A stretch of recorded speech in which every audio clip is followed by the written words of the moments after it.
Welcome everybody to Friday Night Live show number 19. The weeks are flying, the year is flying, everything is just going so fast, so fast, so fast. I am Dave Morrissey, your host, as always, here in the sunroom, the wonderful sunroom on the farm in Limerick, coming to you from the deep southwest of Ireland. And we've got a great show tonight, really good show tonight, I must say. I'm quite excited about my guests. I have toned it down a little bit from 6 guests to 4 guests a week now, because I find it gives people a little bit more time to chat and have a bit of fun, and that's what it's all about. So we're kind of going a little bit easier with less guests and more conversation. I hope you enjoy that. Today, I must say, I walked out this evening. I just want to share this with you. I walked out this evening, and for the first time this year, I saw the mist dropping on the fields, and it was just wonderful. And my grandmother used to say to me one time that when you see that mist, that kind of fog dropping on the fields, it's the hot air meeting the cold air, and this is the beginning of the change into your kind of winter season or whatever, which is kind of, in a way, is a chilly thought. But look, I mean, it's all good. It's all good. And it's nice to see the changes happening around and everything going well.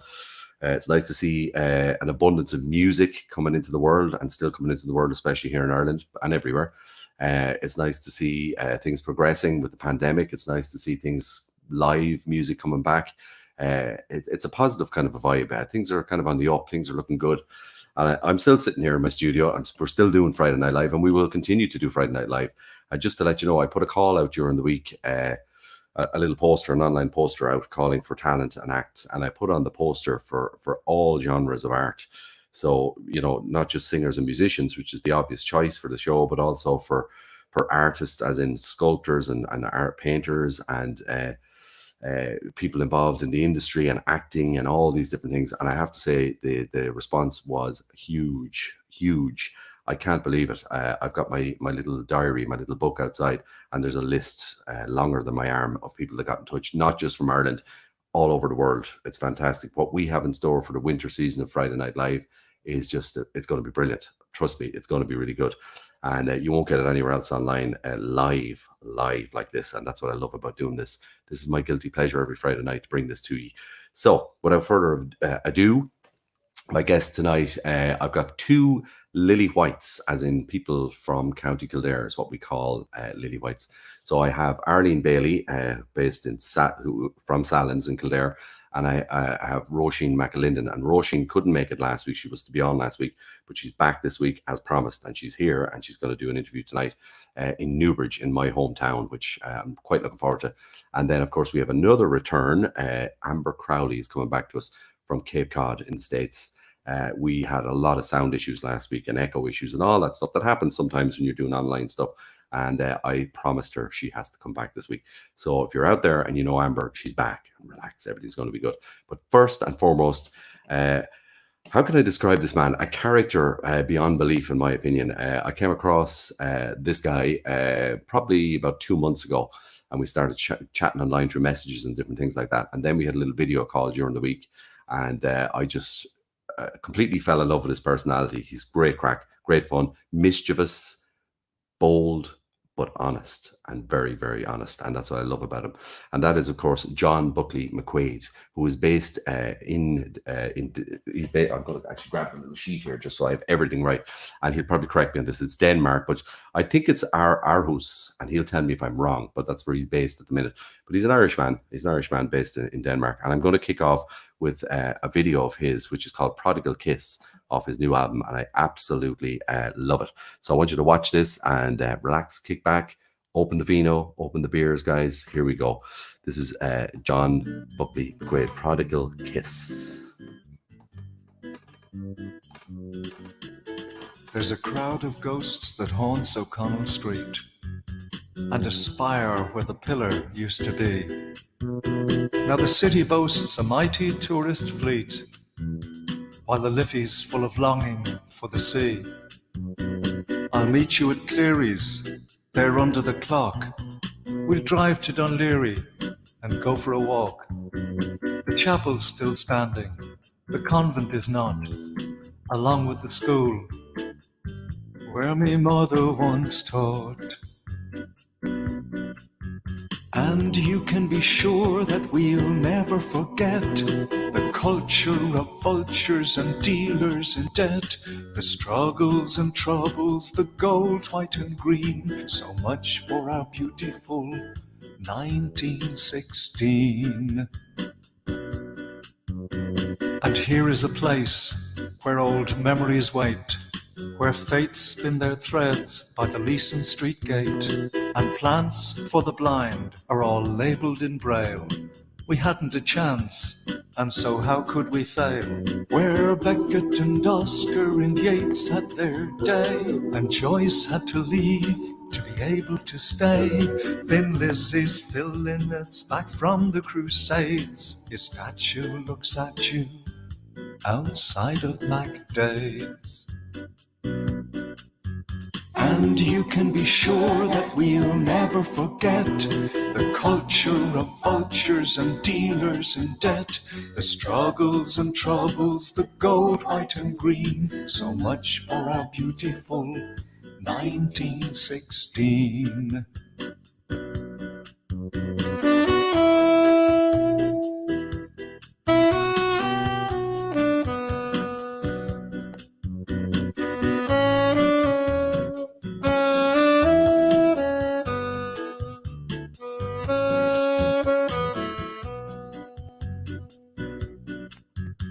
As Oisin returns from the land of his youth, his heart is still young, though he's long in the tooth.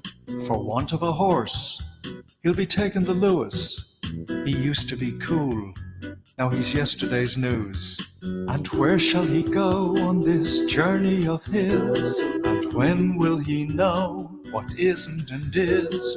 What wouldn't he give for the things that he'll miss? A touch or a glimpse, or a prodigal kiss. And you can be sure that we'll never forget the culture of vultures and dealers in debt, the struggles and troubles, the gold, white and green, so much for our beautiful 1916. And you can be sure that we'll never forget the culture of vultures and dealers in debt, the struggles and troubles, the gold, white and green, so much for our beautiful 1916.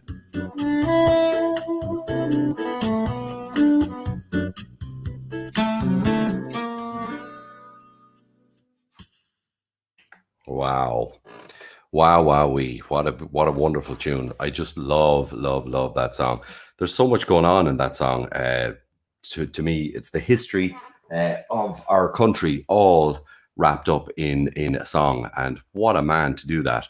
Not, by the way, just a songwriter, but a poet, an artist, a storyteller, all of those things. Let me introduce you, without further ado, to the one and only John Buckley McQuaid. Hello, How you doing, Dave? How are you? I'm fine. And yourself? I'm great. And listen, I just want to say to you, and I want everyone to know this, because we've just learned that your backdrop is not a Chinese gong, which I thought it was. I love it. I love it. It's a reflector. A reflector. No, it's not. It's the moon. It's the moon. What was I thinking? What the hell was I? It's the moon, and it's bloody well full. I love it. I love it, man. Listen, I gotta say, the new album, it's all we got to talk about. This is where I keep my dreams. This album, I have listened to it all during the week, by the way, and it is fantastic. But let's just talk for a moment about what we've just witnessed. What a tune! You've put the whole history of Ireland into a song, in my opinion. Yeah, is that something you're passionate about? You are passionate about the history of this country. Well, the history is kind of the basis for what's going on now, and I'm having trouble connecting the dots between how did we get from there to here. Yeah. If you look back on 1916 with all the ideals and the way people kind of hope to treat people. Yeah. It's time to, the great thing today, I think the great motivator today is greed. Yes, I agree. I don't see much greed in 1916 except the greed to be free, or the need, the wish to be free. Yeah, the Struggle. struggle to be free, Yeah. you know, and the sacrifice to be Yeah. free. Yeah. And that sacrifice is being used against people today rather than acknowledged and embraced. So, like, how? Okay, I don't. This is a big question, John. Big question. How the hell did we end up here? Big question. We've been painting lipstick on the proverbial for too long. Okay. I mean, you paint lipstick on the proverbial, it's still a proverbial. Yeah. Yeah. I agree. Yeah.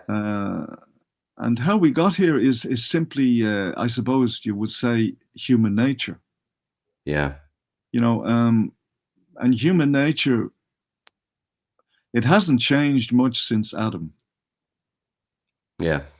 And we can be great or we can be horrible. And Yeah. when we give in to greed, we're horrible. That is not a good place to be at. Yeah, it's not a good place for sure. It has changed. It's a different Ireland. And you, by the way, just I have to ask you, did I pronounce Aarhus correct in Denmark? Aarhus. Yeah, more or less, yeah. No, that's Aarhus. Aarhus, that's fine. Double A. Yeah. Double A. I should have known. It's a double A. Ar- Well, yeah, you're right. No, that's fine. Tell us a bit about Aarhus, because I'm not familiar with Aarhus in Denmark. What is it? Is it a town or a city, or what's the population kind of area of that area now? It's about it's the second largest town in Denmark. It's like a small city and a big town. It's somewhere in between. Are we talking Dublin kind of size or bigger? I don't know, because I don't know the statistics. I will say though that Aarhus is in the center geographically of Jutland and Zealand. You know, Denmark is like Jutland is a peninsula going up from Germany, and Zealand is the island, and then there's an island called Fyn, where H.C. Andersen was born. Okay, cool, brilliant. Yeah. You see, I'm not a great historian for our into the geography is not my strong point. I'll be honest, but that's cool. Thanks for telling me that. That's good to know. And getting back to that, you spent obviously a long time in Ireland and did a lot of work here before you left for Aarhus in Denmark. In the early days, could you tell us a little bit about when you were working, yourself and your brother were working together, Dermot, and you were gigging away and hammering out the gigs here in Ireland and all that kind of stuff? That was the early days when you were grinding your teeth, you know, musically and artistically. What was Dublin like back in them days? And we're probably talking, are we talking early 70s? Yeah, we're talking about the early 70s. We did our first paid gig in Fox Rock Folk Club, you know, Cornell's Court. Yeah, I know it well. In actual fact, when it came time to be paid, the cash box was gone. That's a familiar story. That was the high point of our career. It was kind of been downhill ever since. Yeah, I've done a few gigs like that. I can tell you where the cash box went missing and all that kind of stuff. It's a very Irish. Yeah. I think there's a kind of a secret storage place where all these cash boxes end up. You know. Yeah, we used to use biscuit tins. I remember gigging back. It was a biscuit tin then as well. Yeah, they had a biscuit. Yeah, they had a biscuit tin. And everything was collected, and then the biscuit tin would be swiped away before the band would start. And some nights you would see the proceeds, and other nights it would never appear again. You'd be told, "Oh, it was quiet. Things didn't go great. The crowd was small." It's like the Bermuda Triangle, you know, the biscuit tin triangle. Yeah, biscuit tin triangle. Oh, it's an Irish thing, truly. That was an era. Like, I mean, when I think back, and I was listening to Prodigal Kiss as well, and you think like Phil Lynott, Rory Gallagher, all the greats of that era. Like, did you ever happen to rub shoulders with any of those boys on your travels at that point? Well, you know, Phil Lynott and Dave Murphy. I don't know if you know Dave. They were the only kind of, anyway, coloured people in Dublin at the time. You know. So if we'd see Phil, we'd go, "How you doing, Dave?" yeah, quite similar actually. Looking characters, and both really, really nice people. I really charismatic. Yeah, totally. Yeah, and Dave, for example, did an awful lot for young musicians in Ireland. Yes, he did. He helped everybody. Yeah, really, really, really, very generous person. Yeah. He's still there, you know. He's still probably doing it, you know. Plugging away. Well, I know he was well known for his escapades in the international, and he I did gigs there up and down, and of course I remember him kind of mentoring Damien Dempsey in the early days when he was only Yeah. getting going, and he was fabulous with him. I mean, without Dave, I think Damien has said it anyway. He's on record as saying that he just wouldn't have cut his teeth and gotten to where he got today without the mentorship there.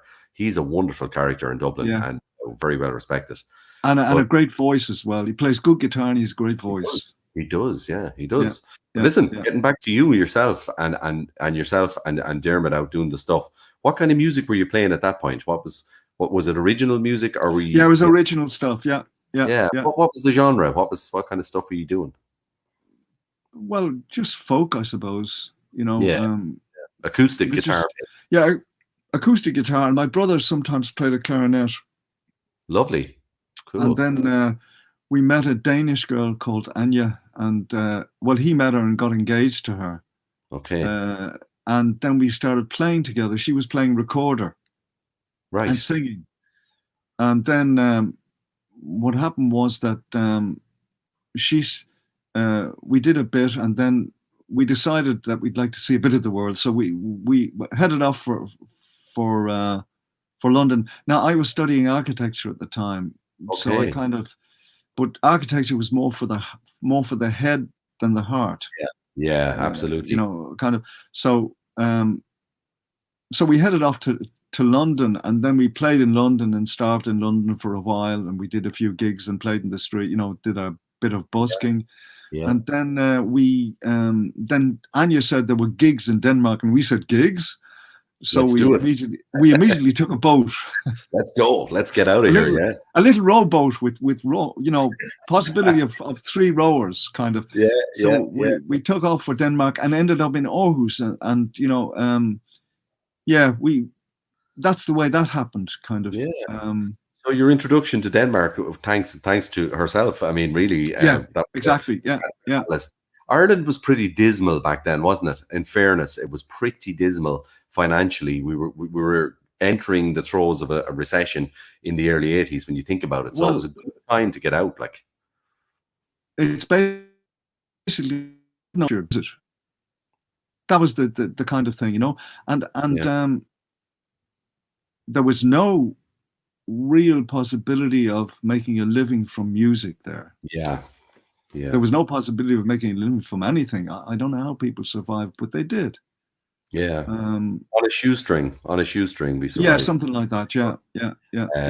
I come from, John, an army family, and I remember in the early 80s getting the rations from the army, which was really, which was it was a giant bag of milk. Okay, you used to get this big bag of milk in a box, and there was a tap.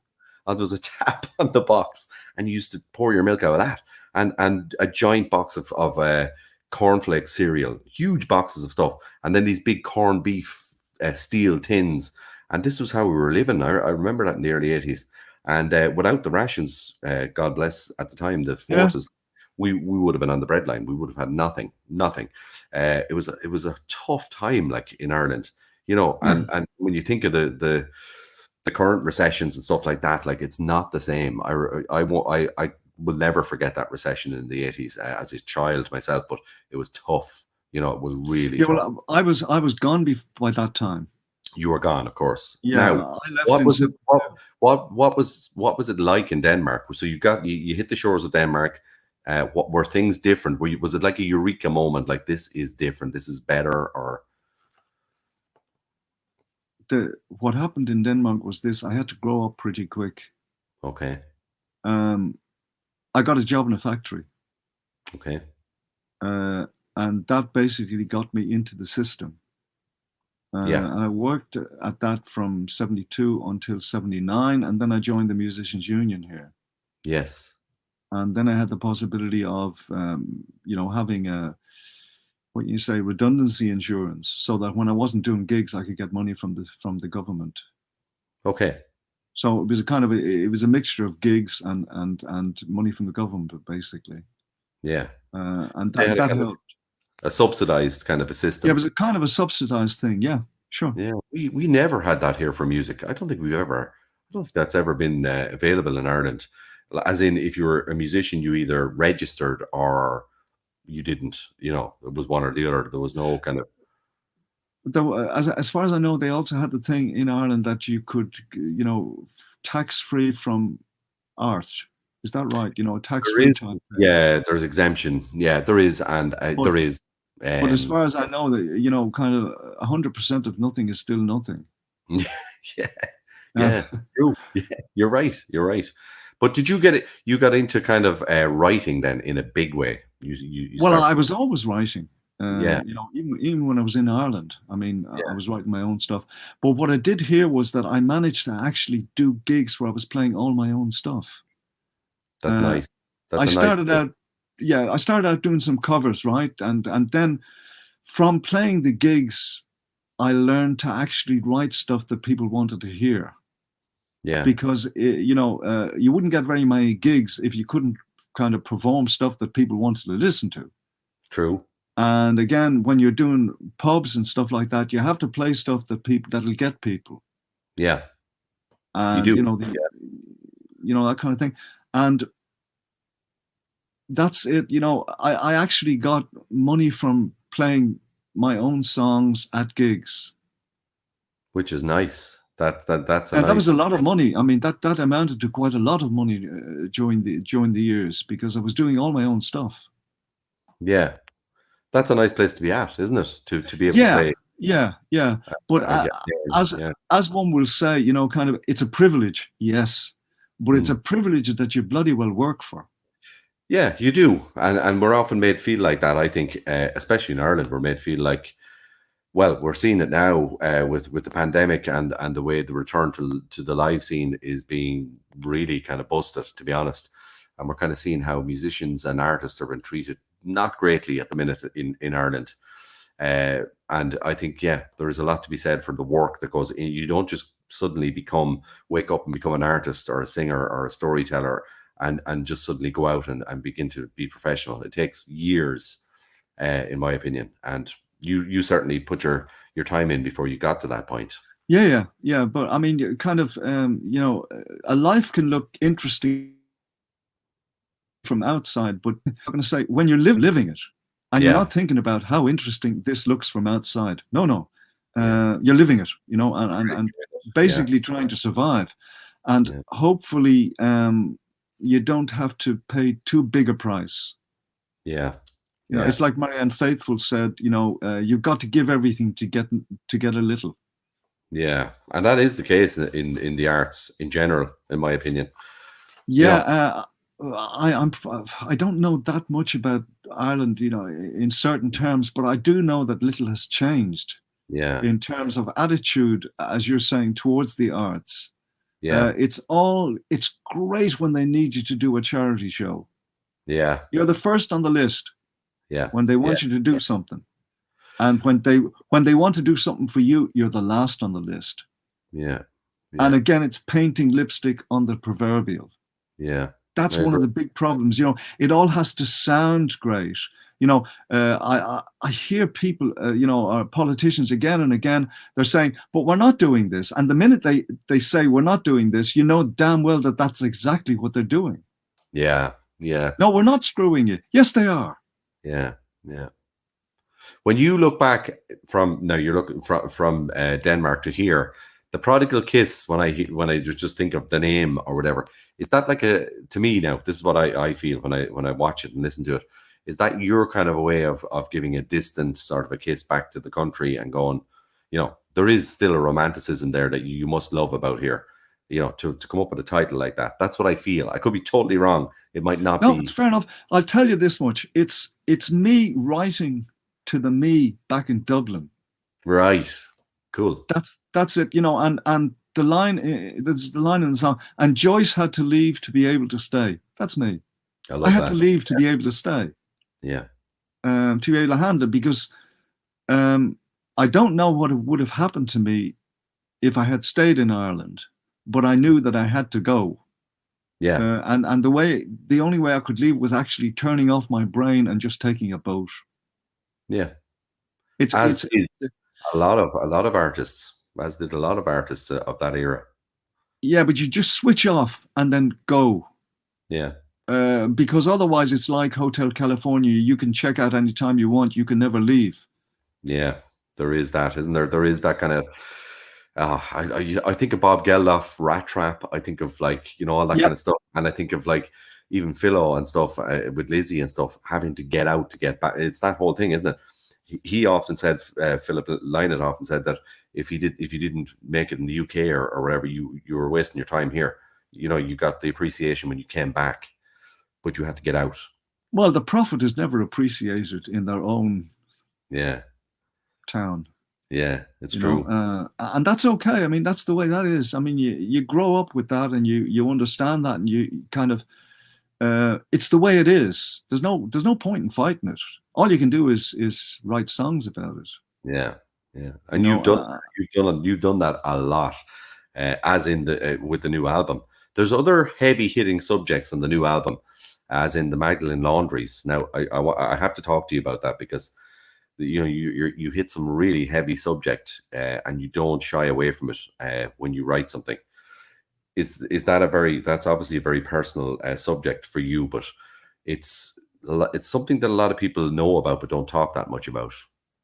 But you do, which I like. Well, the thing is this: I'm here now. I survived. Yeah.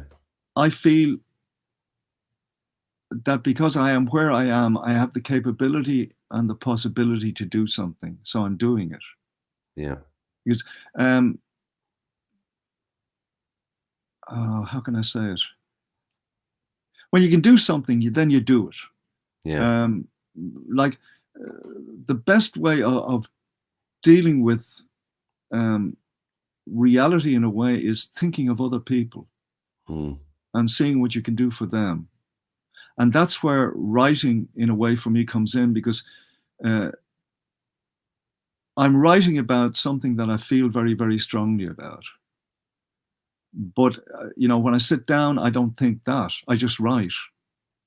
In fact, I go into a kind of a mode where I'm in a parallel universe where I turn off my mind. It's the same as when I left the country. I turned off my mind, because within the mind is the ego. I like to think of it as absence of ego allows for the absolute. Yeah. So that, the first thing the ego does to you is, in terms of, I don't think when I'm writing. That's what I'm trying to say. And because if you start thinking when you're writing, the first thought that will come into the head is, can I do this? And of course, the answer is, no, you can't, because you're thinking. You're not acting. Yeah. And it's a question of letting go rather than holding on. So I just let my mind roam. And then write. And the thing about, the Magdalene Laundries, that song, it's called Girls Who Lived in Hell. It's basically making visible what people are trying to forget and ignore. Now, those girls and women suffered enough. We need to acknowledge what happened, and we need to embrace what happened to move on. Because there's no moving on from such misery and abuse until we look at it. Yeah. Straight at it. The thing that inspired that song for me was something very simple. It was a documentary I saw called Sex in a Cold Climate by a man called Steve Humphries. Yeah. And in that, there was 4 girls, the story of 4 girls who ended up in Magdalene Laundries. Yeah. And one of these girls ended up in the laundry because she was caught stealing apples from a convent apple tree. Right. And that story really hit me, really hard. And that's what inspired, they're tearing down the laundries where cruelty prevailed, in gardens with forbidden trees whose walls we never scaled. Those girls were gone. Yeah. Now, I was born myself at 68 Sandyford Road. I found this out when I was actually making the album. Yeah. And I looked at my birth certificate and I saw the address. So, you had, at the time of the birth certificate, there was no net and no Google. So, of course, I went on the net and Googled this place, 68 Sandyford Road, thinking maybe something will come up. Yeah. And I came up with St. Rita's nursing home. Wow. And I thought, that's interesting. And then I looked at this and I saw that it was run by a lady called Maria Keating, Yeah. who was a midwife. And she was the actual only woman ever found guilty of forging birth certificates. Right.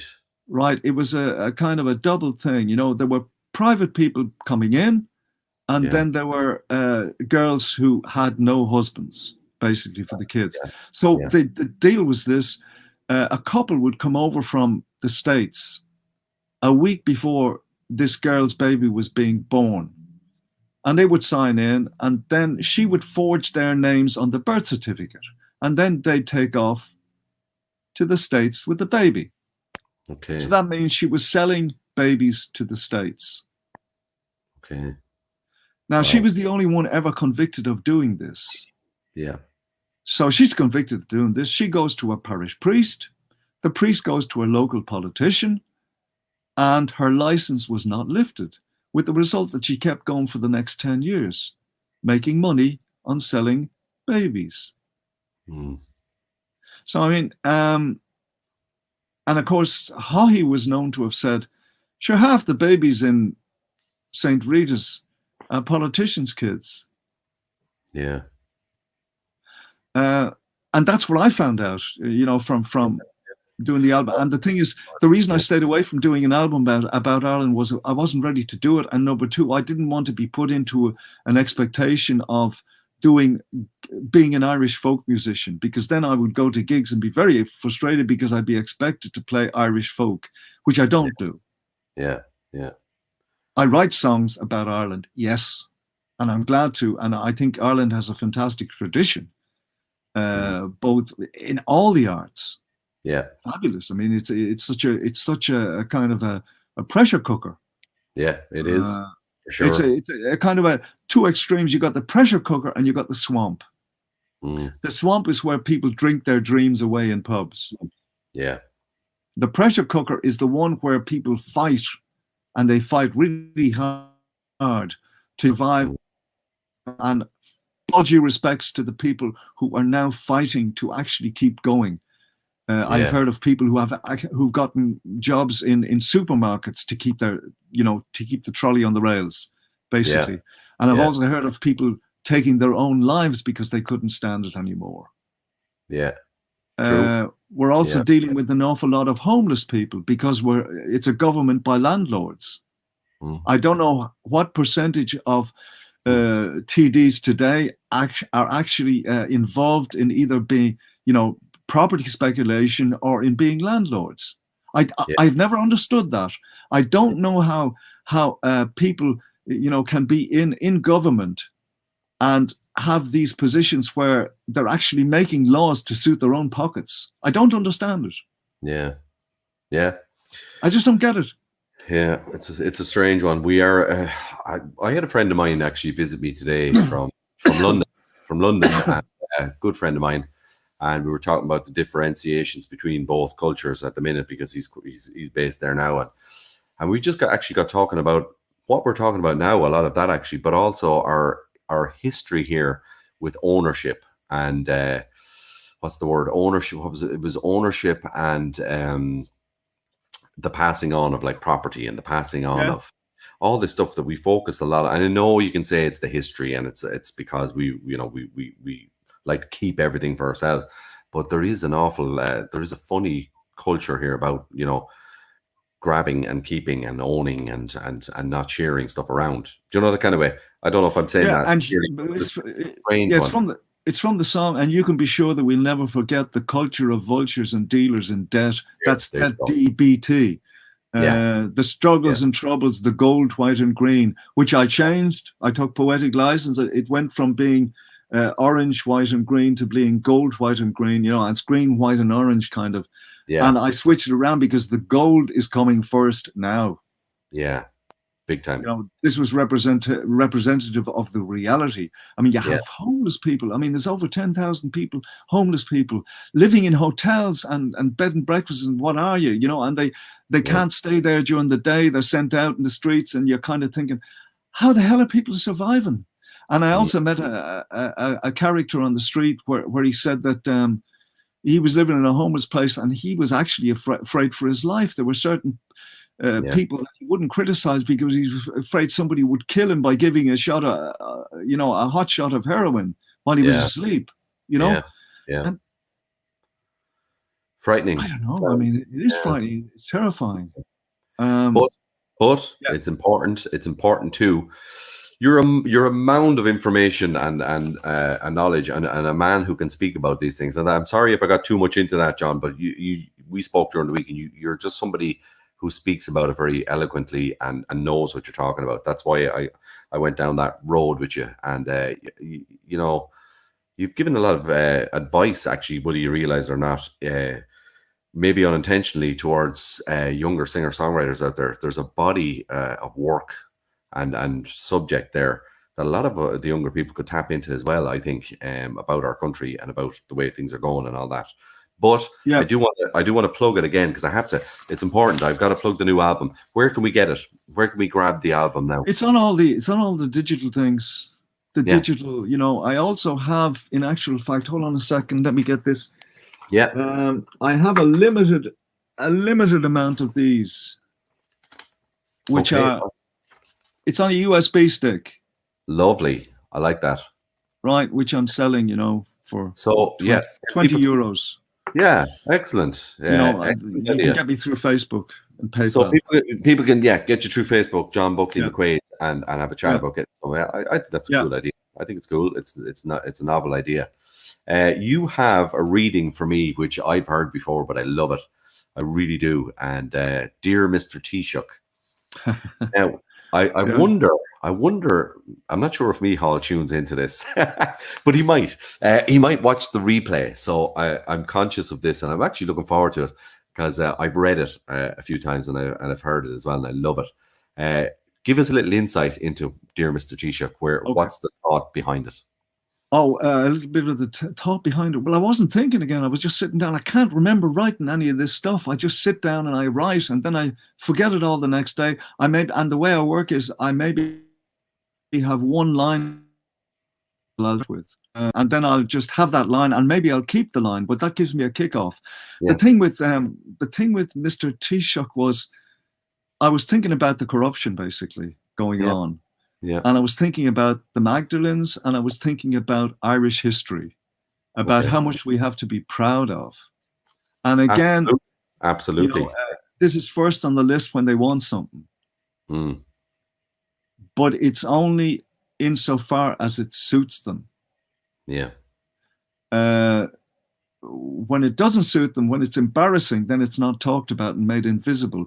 My job, I think, is to make things visible. And as you say, with young people, there's a huge area that can be tapped into there, both humorously as well.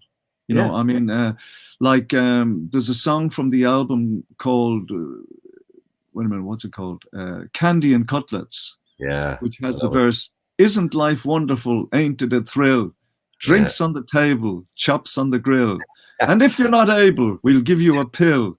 If life doesn't get you, then happiness will. Yeah, I love those lines. I love it. And there's another thing as well. There's a song on the album that didn't make it to the album. Yeah. And you're in Limerick now, right? Yeah. It's raining in Limerick, it's raining in Cork. Across the Atlantic, there's rain in New York. Burning our bridges and feeling no pain. We are the kids of the Kingdom of Rain. It's a song called Kingdom of Rain. It's just that. That's really cool. That's really cool, man. So now you got the first live performance of that. Thank you. That's a great tune, man. You should get that out. Get that going. Thank you. Yeah. Maybe I'll make another album about Ireland and stick that one on it. Do absolutely. Well, listen, let's get a blast of Dear Mr. Taoiseach, because I know I'm going to enjoy this, and I think everybody else is going to enjoy it. Okay, right. When you're ready in your own time, John Buckley McQuaid. Dear Mr. Taoiseach, Give us this day, Lord, our villas in Spain, Lord. Give us our castles with breakfast in bed. Send us a case of expensive champagne, Lord. Give us a place, Lord, to lay down our heads. We are the bowsies, the bullies and blackguards. We are the rulers of all we survey. We are the masters of fabulous flashcards. We're the broadcasters with nothing to say. Dear Mr. Taoiseach from Cove to Killarney, how is old Ireland's proverbial bliss? Slather its lips with your blather and blarney. We'd be delighted to give it a kiss. Dear Mr. Taoiseach, where can we be off to? Following leaders to heaven or hell. People are people from cradle to coffin. Somebody's always got something to sell. What of the babies they left on our doorsteps? What of the innocent girls that they shamed? What of the idols they fearfully worshipped? What of the bones that they buried unnamed?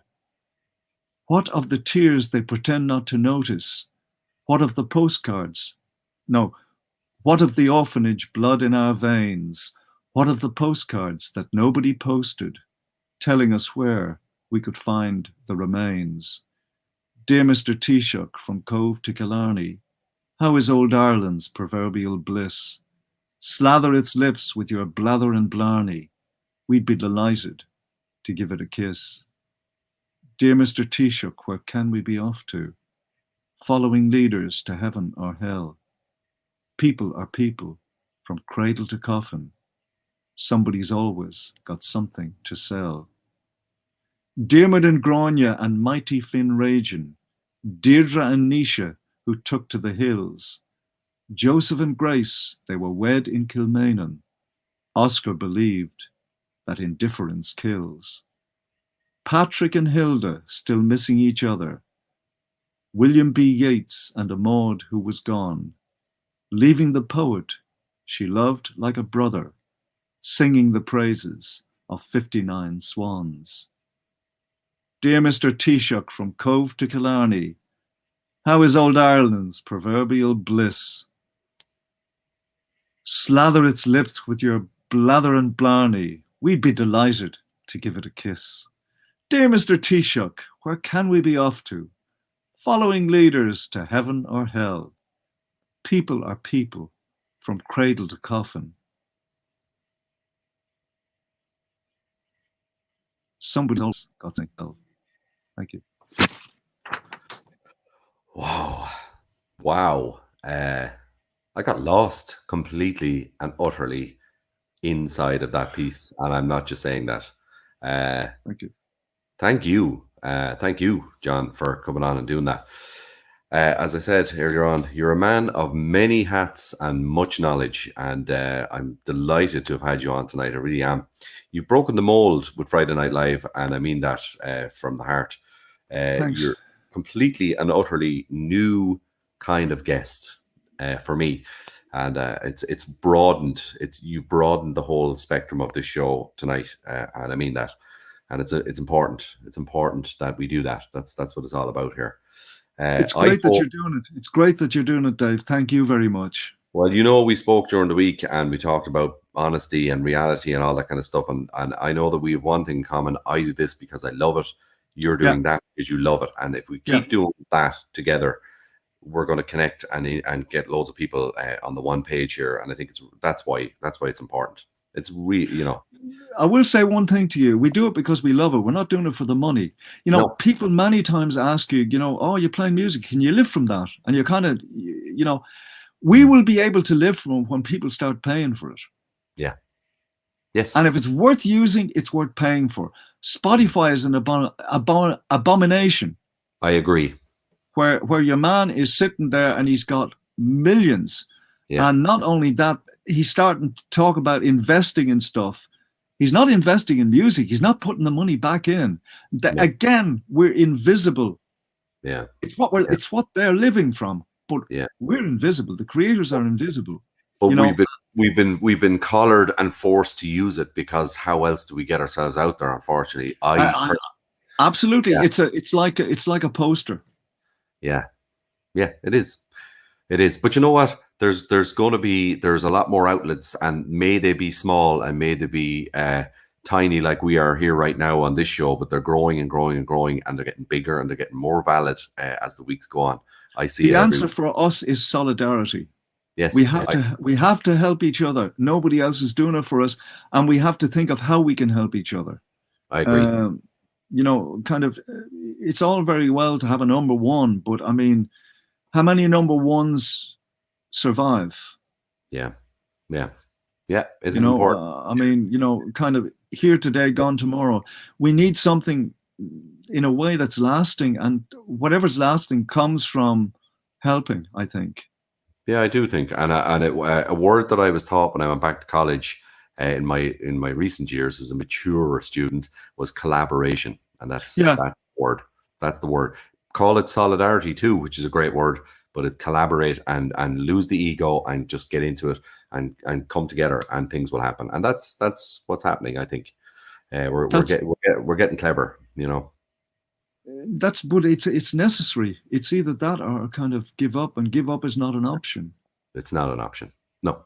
John Buckley McQuaid, I gotta say to you, my friend, I'm gonna tell you sincerely, that was fabulous. Fabulous. I could talk to you for hours, you know that. And we've literally just scraped the surface here, scratched it. That's all. You will come back to Friday Night Live, I hope. You will, of course. Absolutely. I'd love to. Thank you. Always, you and I will always have something to talk about from here on out. I know we will. And you're ever changing, morphing, growing. There's always something happening. So we're going to have loads to talk about. So I look forward to that before Christmas. One last thing I want to say to you. Go for it. One of the things I would advise people, musicians today, is to think out of the box in terms of when I back in, I don't know, the day 1994 or something, I started painting because I met a manager who was into that kind of thing, and then I actually started painting, and I disappeared into her basement and painted for 3 weeks. And I was looking at the stuff and I was thinking, I don't want to start to hustle this and make money from it, but I could smell money in it. So what I did was I organized exhibitions with myself. Okay. Where I hired myself as a musician.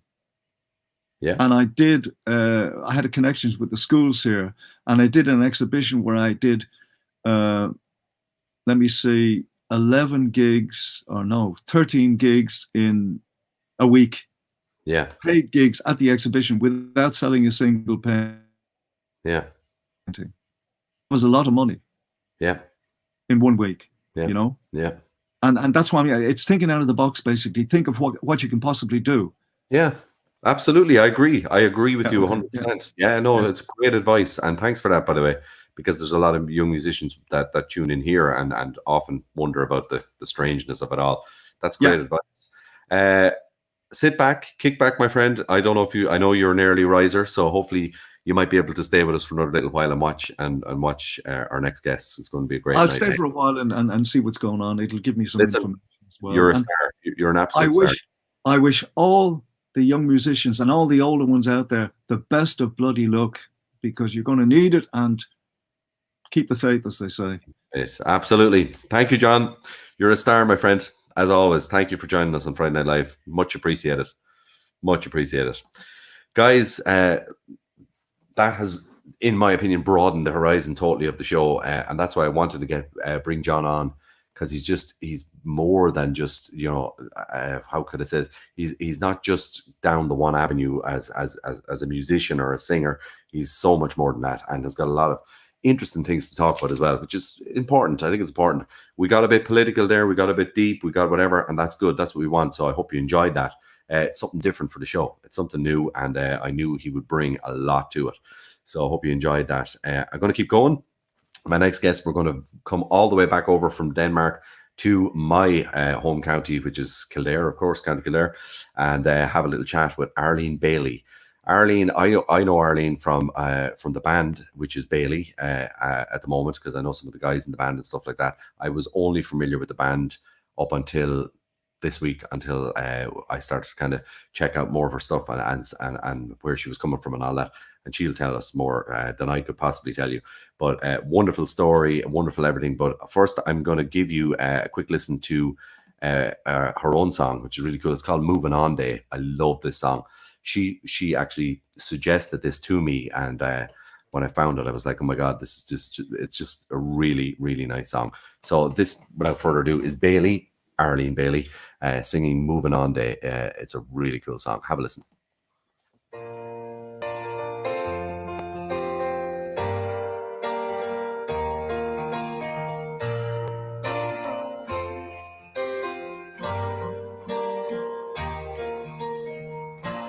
Got my stuff out by the door. There's just a few things more I need to sort through. Like this box of memories and useless used to be's, neither one of us can use. Guess this is what it comes down to. It's moving on day. No more time for fixing things and dreaming dreams and second guessing anything. Sometimes walking away is all that you can do, and you're the only one who's trying anyway. That don't make it easier to face. Moving on day.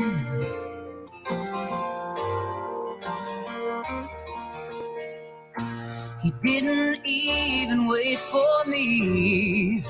You know I watched him leave a little more every day. Yeah, I saw it in his eyes, that first hint of goodbye, and it never went away. Here we stand with nothing left to say. It's moving on day. No more time for fixing things and dreaming dreams and second guessing anything. Sometimes walking away is all that you can do, and you're the only one who's trying anyway. That don't make it easier to face. Moving on day.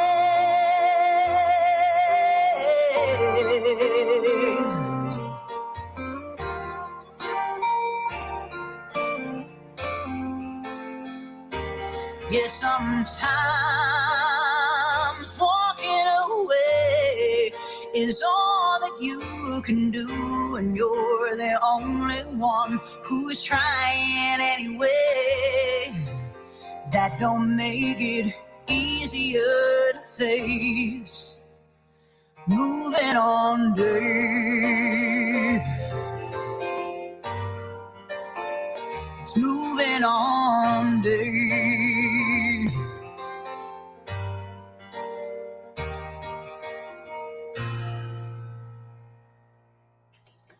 Wow. Wow, wow, wow. What an absolute tune, an absolute tune. And the first thing that strikes me with Arlene, to be honest, is the tone in her vocal. I just love it. She has a really, really good tone, and it's something a lot of vocalists wonder about. It's something I wondered about for years, how to get that tone. It took me a long time to get it, by the way, but she has it in abundance. So without further ado, Arlene Bailey from County Kildare. Let's talk. Let's see what's happening. Arlene, how are you? I'm good, Dave. How are you? I'm great. I am great. Listen, I love that song. I really love that song. Thank you. There's a depth in that is your voice tells the story. You don't actually have to explain a whole lot. It's the way you sing it. Thanks that's very rare. much. Yeah, that's rare in vocals, I'll be honest, in my opinion. I'm not sure what I'm doing right, but thanks. I'll keep doing it. Yeah, you are. You're doing it. You're doing a great job. For me as a vocalist, like it took me probably 15 years before an engineer in a studio turned around to me one night and I was trying to capture this thing in a slow song, and he goes to me, you know what? Why don't you just try and use your tone? And I was like, what do you mean? What's that? What's that?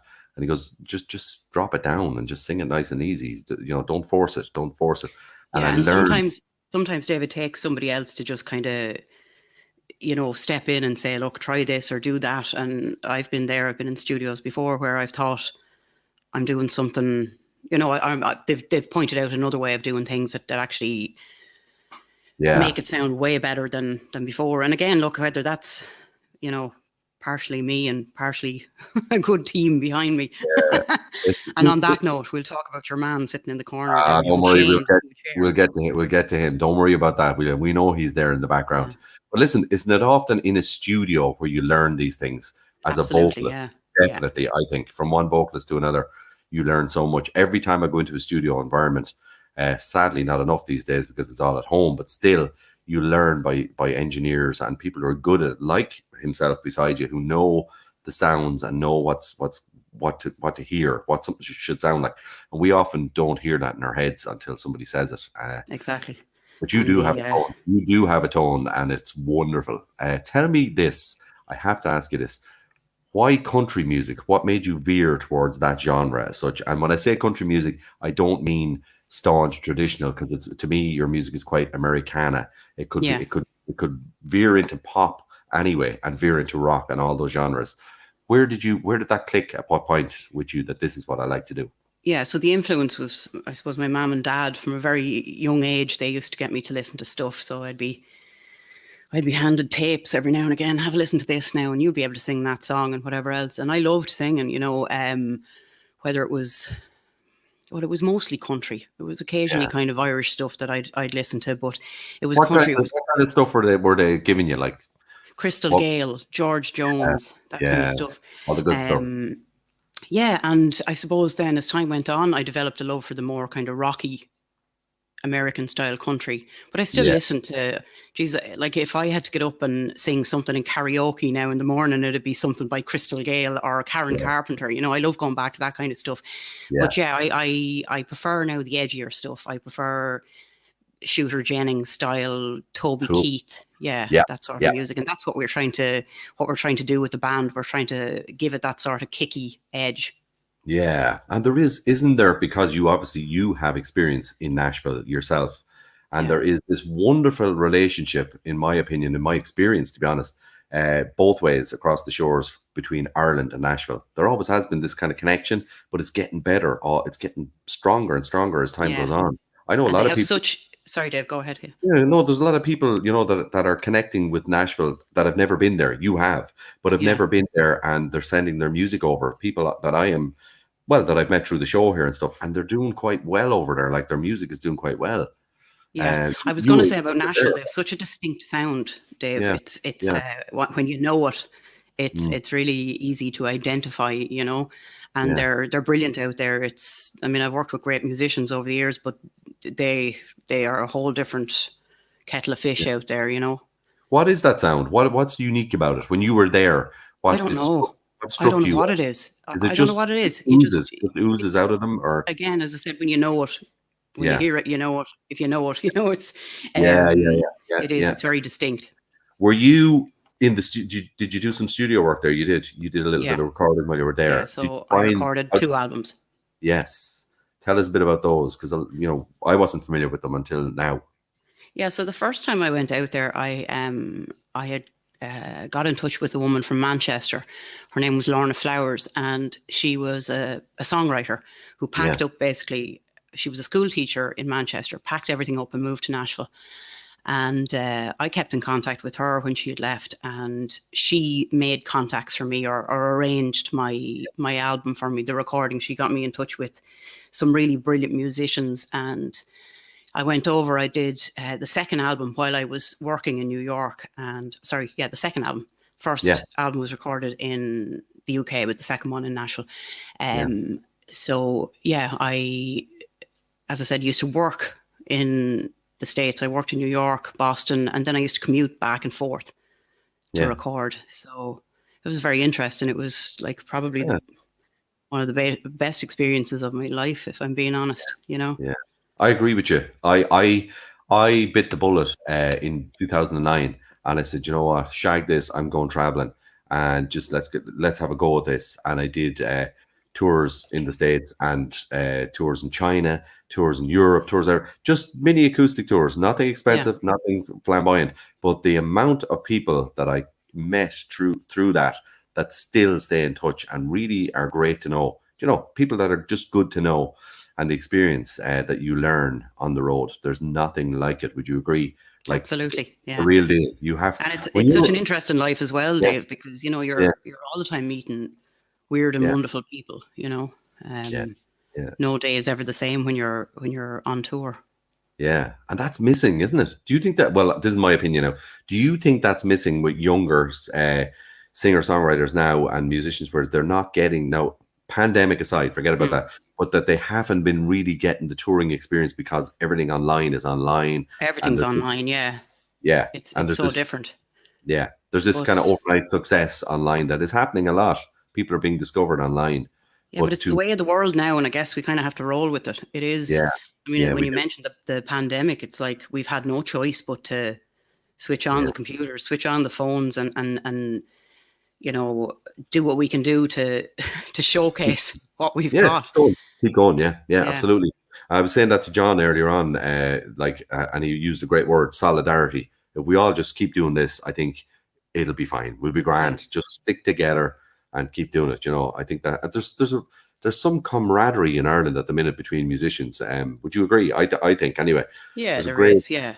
Well, we feel like we've been forgotten, so I guess we've no choice but to join forces. Yeah, and we're doing our best now. I know in the days when we didn't have to do that, like it's gas, you know, the rivalry that happens between musicians and bands and stuff. I always found it hilarious because I've experienced it down through the years so much, and I was guilty of it myself at times when you were, you know, in a small town. For example, Kildare town for me now, because I know Gordon is there with you. Gordon Turner, if you don't know him, people, a very well-known character on the scene in Kildare, but and we all had bands, and there was often this rivalry, you know, between bands, harmless but fun at the same time. And really and truly, it actually kept us all going. The competition was good. It kept us all on our toes. Would you agree? Is it a good thing? Is that a good thing between bands when you kind of meet up? If it's a healthy level of kind of competitiveness, if you want to call it that. But it is funny though, because you know when you're on stage and you observe everything, you will spot a musician in the audience. Always. You'll know. Always. Oh my God. That look about them, yeah. Right. I'm not the only singer who has experienced that, because I'm Yeah, always looking out for it. Yeah. And I And can you know- lip read. I've mastered that art, Dave. So I know when someone's Have you? ripping the piss out of Have me. you? Yeah. Really? Oh, I'd love to Absolutely. know how. I would love to know how to do that, Arlene. Either that or it's the wine kicking in, and I think I can lip read.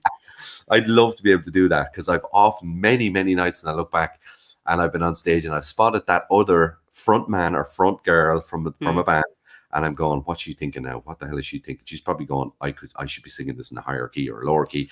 And she's probably talking about the bloody weather or talking about the pint of Guinness she's drinking or something. Possibly. But it's nice to be nice. You know, my dad always said that. It's nice to be supportive, and there's nothing worse than seeing somebody else in the business then kind of picking hairs or whatever. So it's nice to be supportive of one another. Yeah, and I do think well, in my opinion, we've learned that through this whole scenario, and definitely online. Well, look, this is my personal opinion with the show here in general, because I've done this because I just wanted to do it. It's an accidental, wonderful thing that has just happened, but the contacts, everybody is good. Everyone wants to get involved and wants to just, you know, what's the word? Collaborate. Again, we're back to that. Collaborate and meet one another. What is the crack with Bailey, the band now? So we know you as Arlene Bailey, but the band itself now, I know Gordon is in the band. Who else is in the band? Yeah, so we have Eamon Flood and Gonzo Houlihan. You know both lads, don't you? I knew that, okay, but I needed you to say it, because they need to be spoken about, right? Those guys, in my opinion. So they're part of the Chapel Hill Gang lineup, as Roisin knows, because Roisin, we have those guys in common. We both work with them, but and then we occasionally have a couple of different keyboard players sit in with us. But the lads are great crack. You know, there's never a dull moment when we get together. But we just did a gig in the Moat Theatre there for Tony Cirque, the promoter. So so that was a really good night. And we've a couple of other things lined up for the next couple of months. We have a few more kind of theatre gigs in place, and the album's just out, so that's been released on Spotify. There, it's I need to ask 3 you. months now. I need to ask you about the new album. Tell us about it, because I have the press release here in front of me, whatever. But what is the name of the new album? There's no name.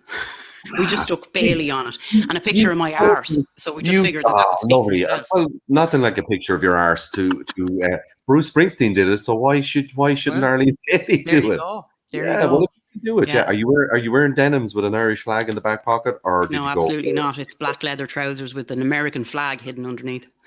Nice. Let's go check that out now, Arlene. Jesus, sorry, Gordon. I'm going to buy that now. But listen, that's cool. And no title. It's Bailey. We just we just couldn't come up with a title, and we just said, look, we'll just stick the name of the band on the cover and go with it, and let the music speak for itself. Yeah. So it was recorded with some of it was recorded with Willie Hayden, and then some of the tracks are taken from album number 2, the Nashville album, I Am Woman, and it's a mixed bag. There's quite a few original numbers on it and a few covers as well. Yes, listen, and you're name dropping in a great way here, because I'm from the area, but people like Willie Hayden, a gentleman, needs to be spoken about from the hilltops. He's a legend, an absolute legend. And I worked up there on courses. We went for courses with Willie as young men, and he taught us so much. We hadn't a clue what we were at until we met him. He's just a legend. He's a lovely guy, yeah. He is a gentleman, and a fine engineer as well. Eamon Flood and Gons Houlihan, it's important that I just mention them again, because they are the best rhythm section in this country, in my opinion, because I know them, but not just that, because they are two of the most experienced people in a rhythm section together for so long. So you're laughing to have those there. And of course, apart from the fact, sorry to talk over you, Dave, Yeah, apart go from the ahead, fact that they're go ahead. brilliant musicians, and Gordon is great as well. I have to say that, because he's sitting here beside me. But when we go out and do gigs, we remember going to the gigs. We rarely remember coming home. That's good. So That's it's a good always thing. fun. It's fun, It's and fun. it's Yeah. it's all around brilliant. Absolutely. And Gordon is there beside you, Gordon Turner. He knows, he can definitely agree with me on the fact that Kildare, right, is a fine county for music. There he is. There he is, people. By the There's way, his just in hand. case you're wondering, he's not actually a figment of your imagination. He's really there. Gordon will concur with me that Kildare is an absolute melting pot of music, and from Sallins to Athy to Newbridge to Kildare to everywhere. I remember when I was living up there in the 90s, before I left to come to Limerick here, the gigs, the absolute choice of gigs was phenomenal. From covers to originals to weddings to whatever you wanted, it's there. Yeah, there's a lot of talent, isn't there? There's a lot of talent. Yeah. Is it still the case up around? I haven't. I been think in- so. Yeah, I a lot think of so. I think there's a lot of talented artists out there. There's a lot of good singers. Of course, we're not getting to see any of them at the minute, but Yeah.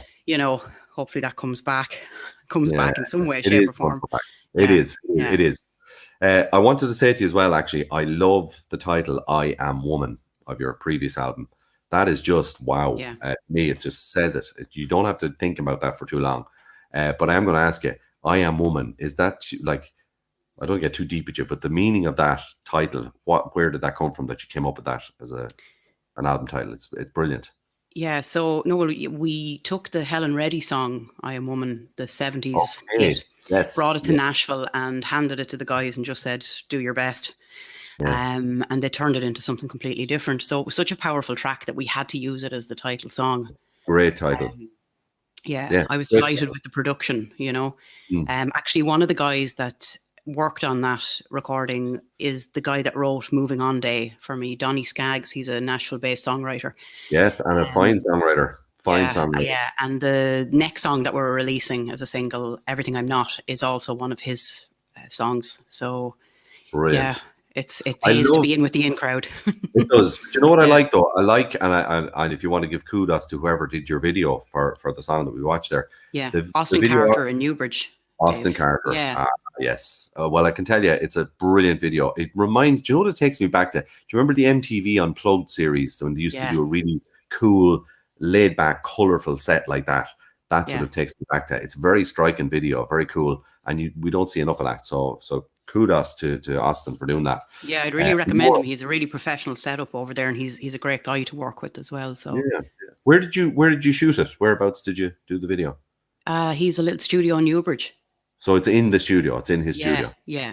Very cool. It's very well lit, very well put together. I'd say it's wonderful. Listen, tell me this, and I don't want to get too hot and heavy. You don't have to give me any scoops or any news, but Bailey, right? You're returning to the live force of music. Is there can you see yourselves between now and the end of the year getting busy again? No. Realistically, no. Okay. When do you reckon you'll be in a stride? Well, the aim is theatre gigs, Dave. It's not. Yeah. It's not Bailey. Bailey's not a pub act. No disrespect to that scene. That's not what we plan to do with that. We have kind of a different vision for it, but I can't see it. As I said, we have a couple of other theatre shows in the pipeline in the next coming month or so, but no, I can't see anything taken off. Yeah, between major. now and the other restrictions. side of the Christmas. Yeah. Well, whereabouts are you going to hit? Have you anywhere in mind that you want to tell us about theatre wise? No. The plan for world domination is in place. So. Okay. All right. Okay. No, I don't have anywhere specific to tell you now, but yeah, we are working on a few bits. That's the plan. And I'm doing bits and pieces myself, Dave. It's kind of like it's a case of having to do this because you have to create your own work now. It's not there in the same format as it was before. So I'm doing bits and pieces, like I'm just doing bits and pieces online. And as I said, I recorded a TV advert yesterday. Wow, tell me about that. See, I didn't know about that. I want to. Yeah, that was a bit random. That was me pretending to be an actress for a day. It was for AIB, so it'll be out I think later in the year. Yeah, and I've a few other bits and pieces lined up. I can't actually say. I have something really big coming up next month that I'm very excited about. There's a couple of podcasts that I've recorded that are going to be released in October. So that's it. It's never dull, and I can't wait for the new AIB ad. I had an account back in the late 90s with the AIB. I haven't banked with them in a while, but now when I hear this ad now, I might go back and. You might consider going back. We're not going to talk about banking, are we? Really? No, we're not. That's up there with politics, religion, all the other things. Before they cut me off the PUP payment, I could put a few bob in there. Do you know what I mean? Just before it goes pear-shaped. But fair play to you. That's brilliant. I'm delighted. I mean, that's isn't that what it's all about? Is kind of being, rounded and doing different stuff. Like, look at me. I'm sitting here doing this, and I'm thinking to myself, not in a million years would I have thought of ever doing this until all of this kicked off. So we're adaptive and we're good at that. Like, that's one thing we're good at. It's good to be creative, and you know what? It just, as you said, we can do it. Why not? It's all forms of entertainment, and why not? Yeah. Keep yourself going. Yeah, dabble. I like it. That's my favorite word. Love it. Come here. You're going to do a cover version of. Yeah, Nothing On But the Radio. I've Gordon here ready to accompany me. This was a song that we put on the new album from the last album. As I said, we took a couple of tracks, and this is one of them. So yeah, whenever you're ready. In your own time, Arlene Bailey. Thanks, by the way, Arlene. Thanks very much for coming on. Thanks for having me on, Dave. That's great. And Gordon, I think we'll have to do an interview with Gordon at a separate time. I'll bring him on himself. Well, you're going to need loads of time on your hands, Dave. That guy knows how to talk. Yeah, I know he does. We might do kind of a technical slot, explaining cables and speakers and all that kind of stuff. You can come on. Well, it'll only be the two of you listening. Yeah, probably be a drop in the audience. But hey, without further ado, Arlene and Gordon from the band Bailey, take it away.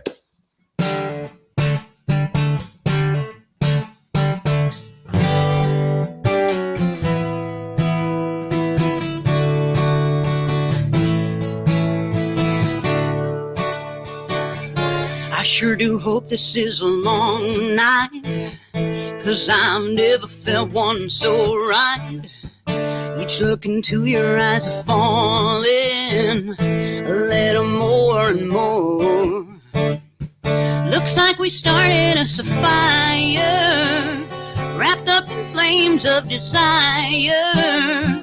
With every touch they're burning higher. Two shadows dancing on the wall, with nothing on but the radio. Feel the music playing soft and slow.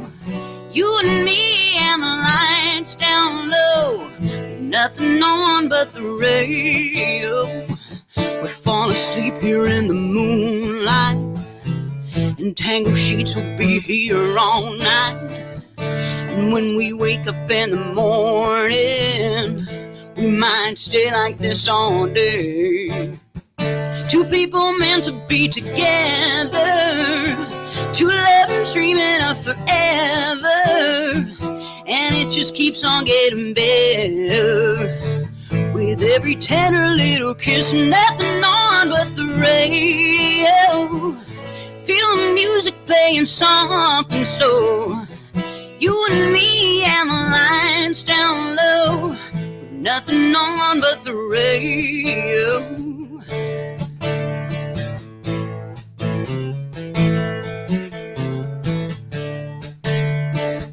Two people meant to be together, two lovers dreaming of forever, and it just keeps on getting better.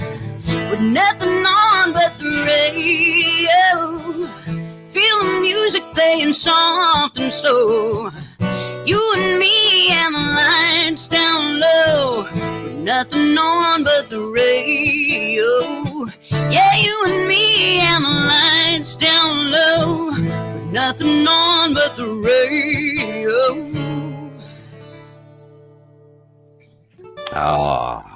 The power. You know what? We need more powerhouse female vocalists like you around. I'm telling you that now.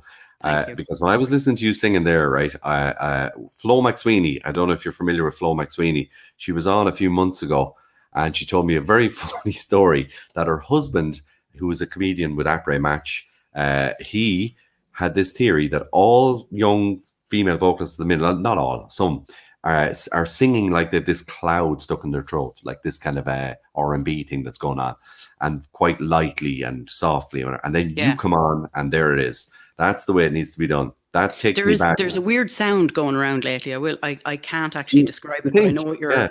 I kind of know what you're talking about. But I have this approach, Dave, whereby my vocal rehearsal beforehand is gargling with vodka. So there it is. It's working, you know. You make you make AC/DC look like lightweights, you see, because they used to gargle salt, but you were gargling vodka. Yeah.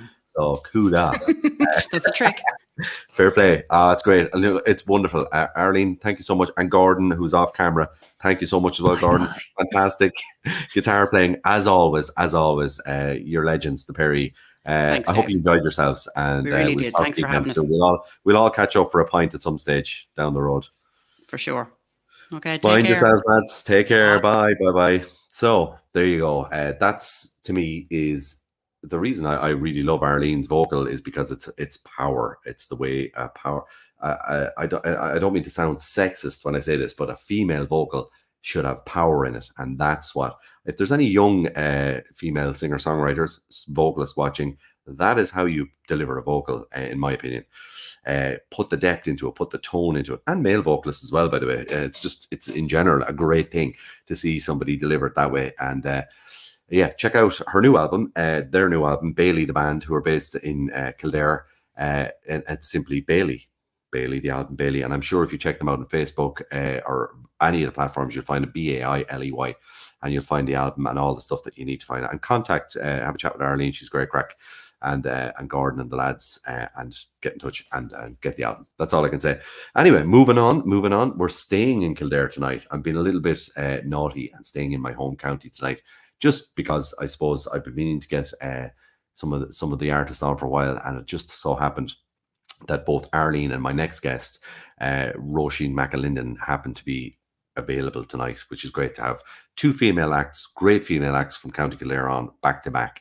And of course, Roisin was meant to be on last week, and it didn't pan out. She got the vaccination, as I did at one point, and I know it can go either ways. She wasn't great after it. She wasn't feeling well last Friday.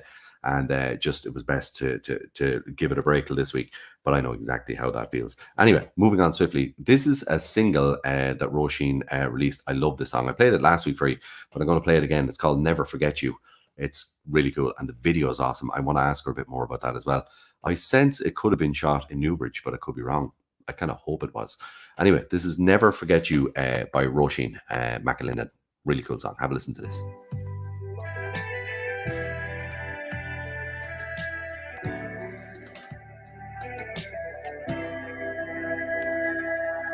When you left, you never said goodbye.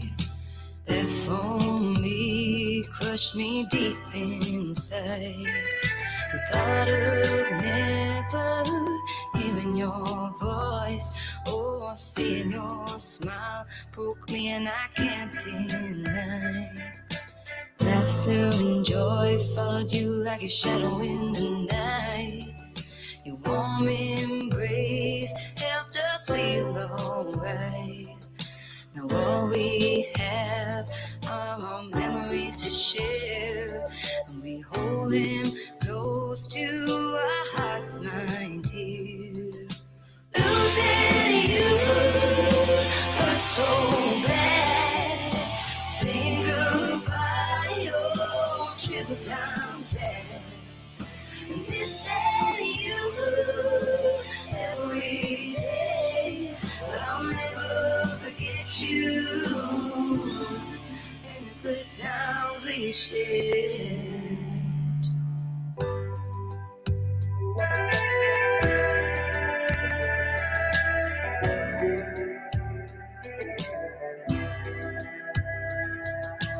Feelings of emptiness and despair, clouds of light in my mind.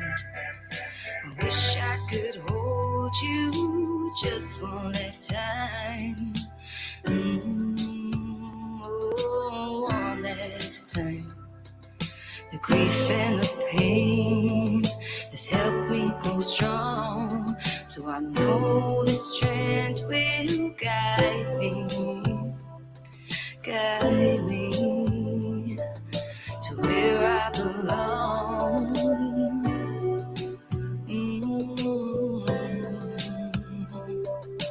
Losing you hurt so bad. Saying goodbye, oh, triple times sad. Missing you every day, but I'll never forget you. And losing you hurt so bad. Saying goodbye, oh, triple times sad. Missing you every day, but I'll never forget you and the good times we shared. Wow, wow, wow. What a tune. What an absolute tune. I discovered that last week researching, and I have to say it's a powerful song. There must be something in the water in County Kildare when it comes to vocalists. That is powerful. And again, we're back to the same thing. Beautiful tone, depth, everything is wonderful that she does. Roisin McAlinden. Without further ado, we're a little bit behind time, but not too bad. We're not too bad. So I'm going to get Roisin straight in and say hello. How are things? All good. How are you? How's things? I'm great. I enjoyed playing that song, Roisin. It's a fabulous track. Thanks a million. I'm going to ask you now, was that shot in Newbridge? Yeah, it was. Yeah. Have a guess. Hallelujah. Hallelujah. I think I recognize a few bits in the background. So I was thinking, yeah, possibly down by the Liffey a little bit, the riverbank, that kind of area, or am I totally wrong? It's actually upstairs in JRB's. Every single bit of it was done upstairs. But when you were outside, I recognized a few of those kind of shots when you were kind of outside walking along as well. Yeah. But JRB's, yes, of course, fabulous. Yeah. Is it still going in Newbridge? Still there? Yeah, still there. Yeah. Deadly. Yeah, there's a few upcoming Great things spot. I think happening soon. Live at JRB's upstairs. So yeah. It's coming back with live music. Good. How are things? How are things with you during the whole carry All on? good, yeah. Yeah. Busy, kept going, you know yourself, not busy with music, but Yeah, singing and playing away, you know. yeah. It's been a bit of a tough one, hasn't it? Like it's been a tricky one. We spoke earlier on during the sound check, Yeah, and like unlike a lot of people, because you are, as I called you earlier on, a gigger. You yeah, gigged a lot before this all happened. So yeah, some people, you know, have been hit harder than others, depending on how much into the live scene that you are. You must have found like the last year and a half to 2 years quite strange. yeah, very tough. Like, yeah, before the lockdown and the pandemic and everything, I would have been out gigging like Friday, Saturday, and Sunday, most Yeah, weekends, and it was just, you know, used to it, and you know, it was grand. Absolutely loved it, and but then, yeah, you kind of just was hit, like, you know, didn't know what to really, expect. Really, it was yeah, just, yeah. yeah, but It really got a kick in the teeth, didn't it? The whole music yeah, scene did get a bit of a kick in the teeth. But you've adapted. Have you adapted in any oh other way, yeah, or what did you find? What did you end up absolutely. getting into? Well, just I suppose I kept playing and singing at home here, and you know, always busy when you've little ones as well. So kind of, Yeah. yeah, you just keep yourself occupied, and And we must yeah, congratulate you on the arrival of your baby daughter, who's a few months old now, but it was great to see that. yeah, Great Ada, news. yeah, 4 months Yeah. old now, yeah, So yeah, you're kept busy, of course. I mean, look, absolutely. I know that feeling, Roisin. It's all right. I have small children too. It's all good. When people Yeah, say to so me, you know, what have you been doing? And I go, well, I've been changing nappies. How's that? yeah, How's that grab you? And knee I've deep been in nappies. changing outfits, and I've been running around in circles trying to stop these Covered in small people vomit.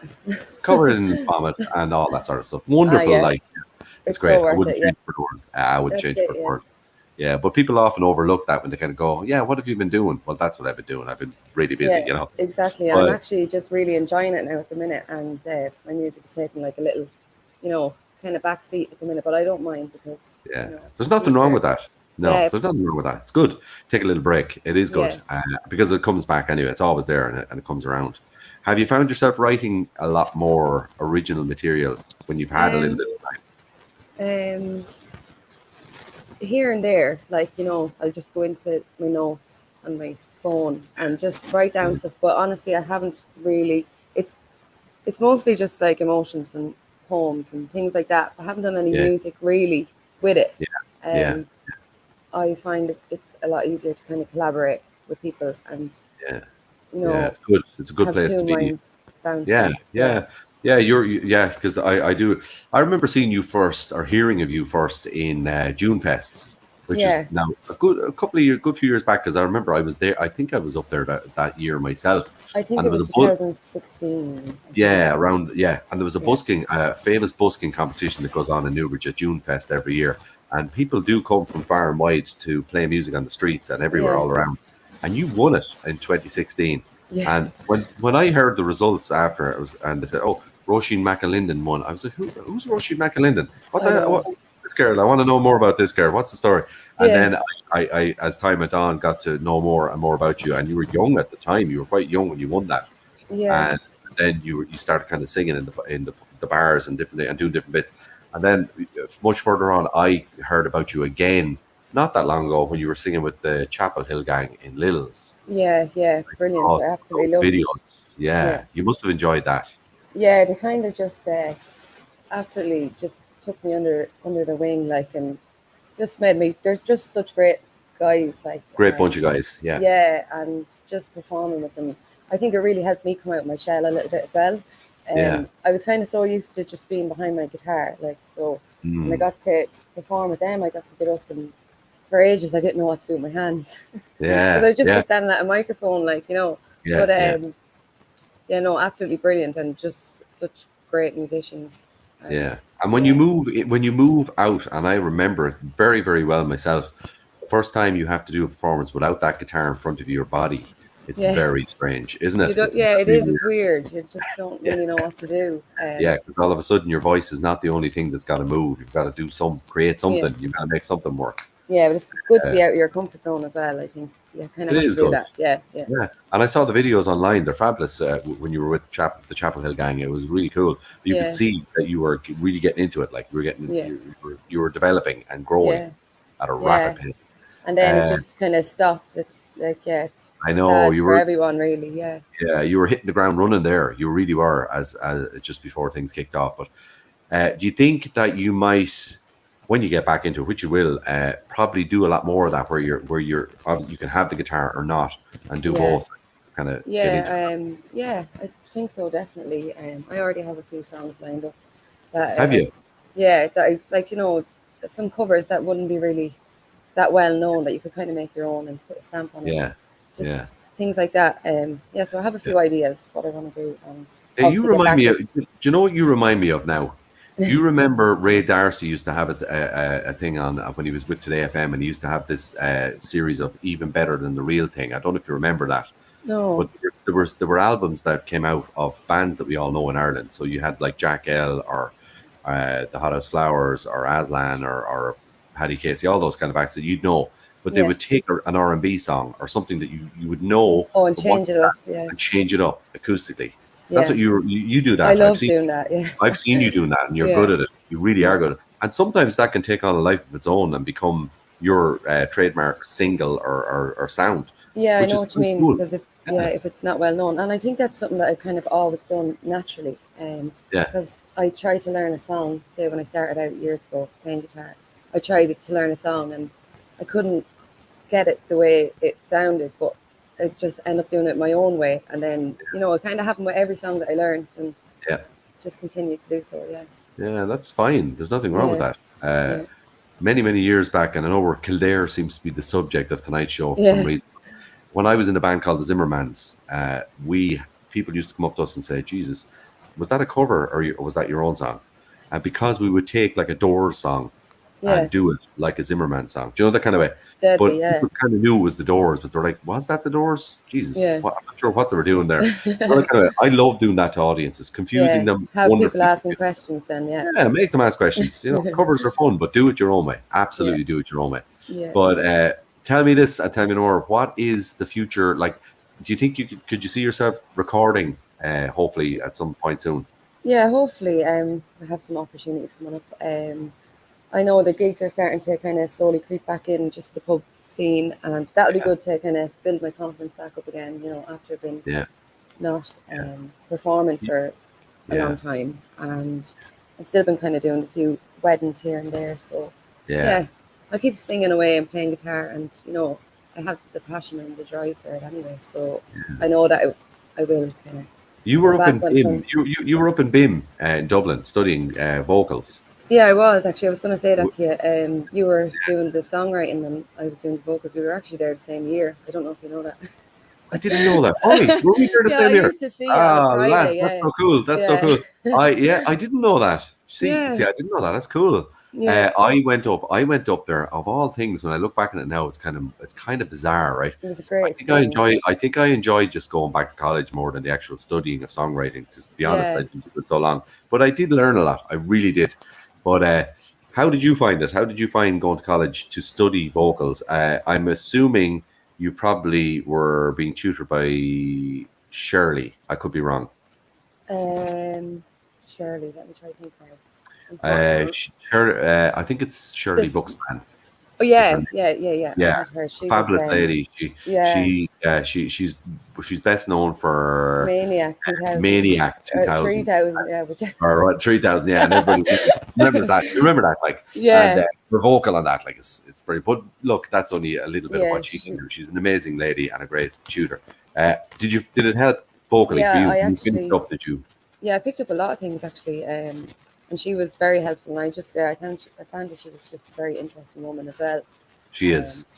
But I learned loads of tips, like things like your warm ups and everything. Like I would have went out gigging and thought, sure, I'll be grand. I'll sing for 2 hours and not warm up, and then wonder Yeah. why I'd have a sore throat and try to go Yeah. again the next night. And Yeah. it'd Yeah. be damaging myself in the long run. But then Absolutely. all the Yeah. little techniques and Yeah. the actual We- vocal science yeah, and stuff. Yeah. Well, I remember when I started touring first and doing tours in Eastern Europe and places like that, and not having a clue about warming up, not bothering my arse to warm up, to be Yeah, honest, You really just having have to crack. to. Yeah. And I remember on most of those tours, I ended up coming home quite sick with either Yeah. bronchitis or pneumonia or some form of respiratory problem from just not warming up your voice and not obviously partying quite hard. Which didn't help. But you know what I mean? But the whole not knowing how to treat your voice, not knowing how to warm it up and look after it and do stuff. BIM is great. Is a great spot. It really is.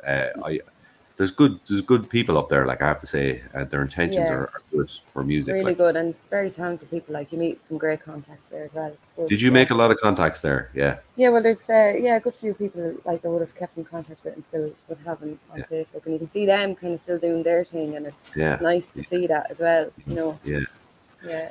When you think of that, right, and I've had this thought before, and I think of BIM, and I think of especially the vocals class, and because it's predominantly now female. In fairness, that would be a fair thing to say. I haven't seen many fellas in the class.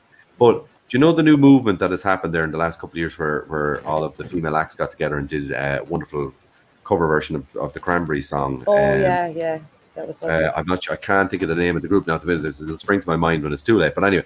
What a powerful delivery of a song by 7 or 8 wonderful singers, female singers around the country. Fantastic, could you see yourself collaborating like that with other vocalists? Yeah, definitely. I'd be open to anything. I'd love to do something like that. Yeah, it'd be great. Yeah. You know, I think there's an upsurge in female vocals in this country. Like at the minute, it's very, very popular, and it's good. Like it's good to see it. It's good to see it getting the airtime, because it has been predominantly kind of a male vocal thing in Ireland for we've had Mary Black and we've had Mary Coughlin and all the wonderful, and of course Leslie Dowdle from Into Anua, she was on the show here a while ago, and all those fabulous people. But when you get into modern times, there's not loads of them. Do you know what I mean? So it's great to see that happening. Yeah. But anyway, that's me. Brilliant. That's my rattle opinions about it. Come here. You're going to do a Beyonce cover, which is kind of cool. And you're going to do it your way. Yeah, I'm going to do it my way. What's the name of it? What's the song called, Roisin? It's actually called Daddy's Lessons. Yeah, cool. When you played this earlier on, by the way, I didn't know it was Beyonce. So you did the right thing there, because I didn't know. Say nothing. Say nothing. But they do a version with she does a version with the Dixie Chicks as well. It's a cool collaboration. So. Brilliant. Well, in your own time, Roisin McAlinden, give us a blast. Beyonce on the acoustic.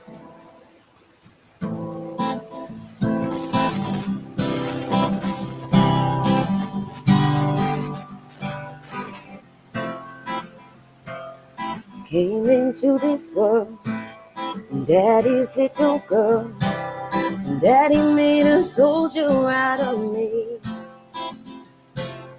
Daddy made me dance, and Daddy held my hand, and Daddy liked his whiskey with his tea.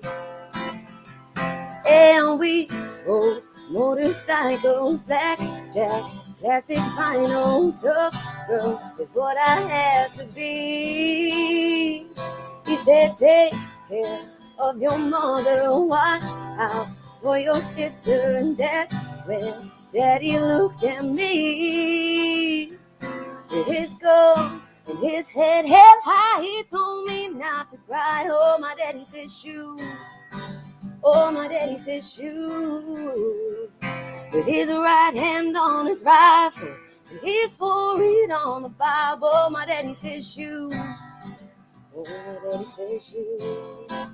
And he held me in his arms, and he told me to be strong, and he told me when he's gone, here's what to do. And when trouble comes in town, and men like me come around, oh, my daddy said shoot. Oh, my daddy said shoot.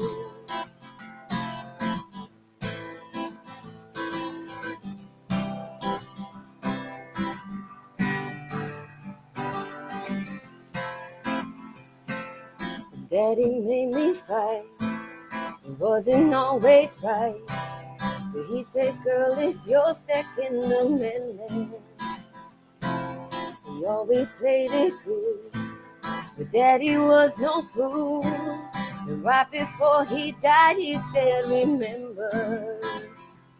He said, take care of your mother, watch out for the others. And that's when Daddy looked at me. With his gun and his head held high, he told me not to cry. Oh, my daddy said shoot. Oh, my daddy said shoot. With his right hand on his rifle, and he's pouring on the Bible. My daddy said shoot. Oh, my daddy said shoot. And he held me in his arms, and he told me to be strong. And he told me when he's gone, he was what to do. But when trouble comes in town, a man like me come around. Oh, my daddy said shoot. Oh, my daddy said shoot.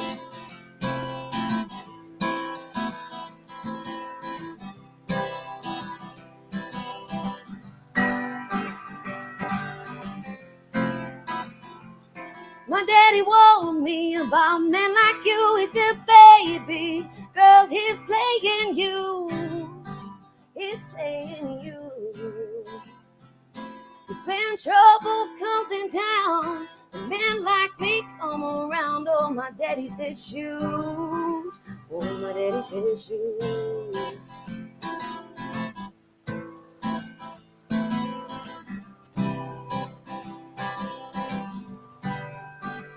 Oh, my daddy said shoot. Yeah. Holy moly. That is how you take a Beyonce song and make it sound like it came straight from the heart of County Kildare. Wonderful. Well, fair play Thanks to a you. million. Oh my Thank God. you. Again, back to, and Arlene was on before you there. Same thing. Powerful, powerful vocals. Fair A little play. bit husky now today, but I love it. That's the way it should be. That's the way it should be. There's not enough of it.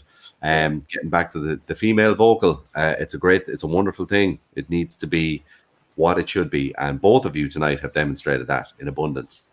Thank you so much for. yeah, thanks a million for having me. Thanks. Yeah, really look, enjoyed it now. Thank you. no bother to you. I wish you all the best. The family, yourself, everybody, and I hope we'll see you back doing what you do best. Hopefully next year, maybe. Let's be realistic. You will be. Yeah, thanks a million. Say hello to everybody in Newbridge for me, and thanks very much, Roisin, for Will coming on do. tonight. Really appreciate it. Thank you. Take care. Mind Bye. yourself. Roisin McAlinden, another example of, I'm sorry, I don't mean to be biased tonight by having the two guests from Kildare on. It just so happened that way. But it does drive home the point that power in vocals is what it's all about. It doesn't have to be overpowering, just power and tone, and that's what it's all about. Both ladies tonight, super, just wonderful to sit back and listen to vocals done like that. Now, speaking of vocals and moving on, last week also, because we had a bit of a funny one last week, this lady who I have watched online up and down a lot because I just love everything about her. Not just musically, but everything about her. The way she just approaches the camera, comes online and does her Facebook Lives and does her everything she does online. She's one of the chirpiest, happiest, positive, most wonderful people that I've seen online, really, throughout the whole pandemic, because we're all watching Facebook Lives. But this lady knows how to do it.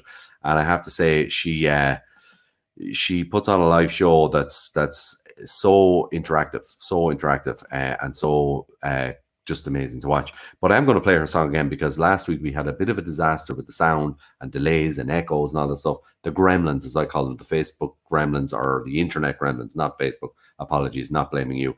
The internet gremlins that happen sometimes between connections. And she was coming, of course, from Cape Cod in the States all the way over here to us. So these things happen. But tonight she sounded wonderful in sound check, and I am praying and crossing all fingers and toes that everything will go well tonight for, of course, the one and only Miss Amber Crowley.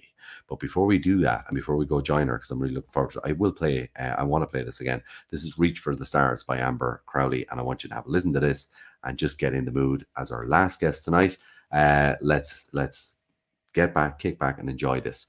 Amber Crowley, Reach for the Stars. Here we go. One clear cloudless night, I asked the star-filled sky, is there any light beyond the fences of our human senses? I wait for reply. And are there secret faces on stars in distant places? A comet coming from light years beyond our sight. tells this tale with his tale of streaking light. Reach for the stars. Let your passion and your talent take you far.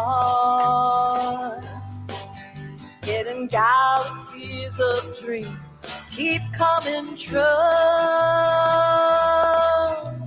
A universe of wonder waiting for you. And the tiny mustard seed, just a wisp of crazy dream. Could she grow to be a mighty tree? She breaks through the cold hard ground of poverty and doubt. Now she touches the sky with her proud wings. Dreams achieved because she believed. Reach for the stars. Let your passion and your talent take you far. Hidden galaxies of dreams keep coming true.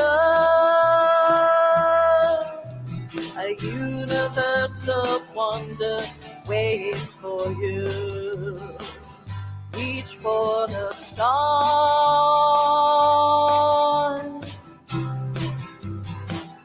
Reach for the stars. I love it. I love it. I love it. I love everything about it. It's just the positivity that beams off Amber is just everything that we need right now. Because to be honest, in the current situation, we just need we need people who just don't try, they just do it, and they just give off the good vibes.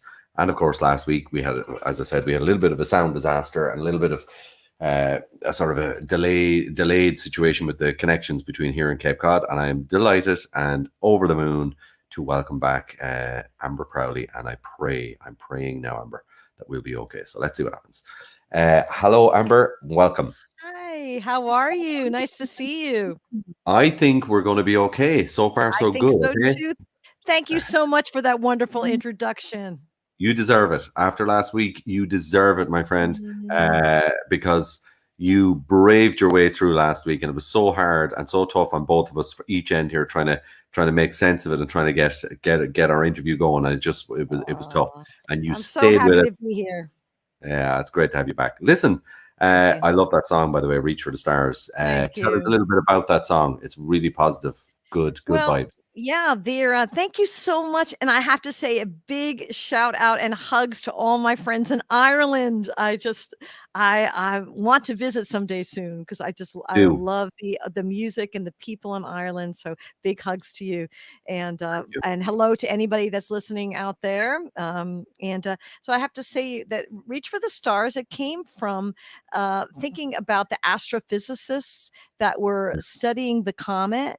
And I have several friends who are astrophysicists or work in that field, or who are astrophotographers, and they were able to capture the comet and the beauty of the comet. And I thought so much about how they were reaching for the stars with their dreams of artistic expression through their astrophotography and Yeah. astrophysics, and how we are all reaching for our dreams here and reaching for Yeah. the stars. So that's where that came from.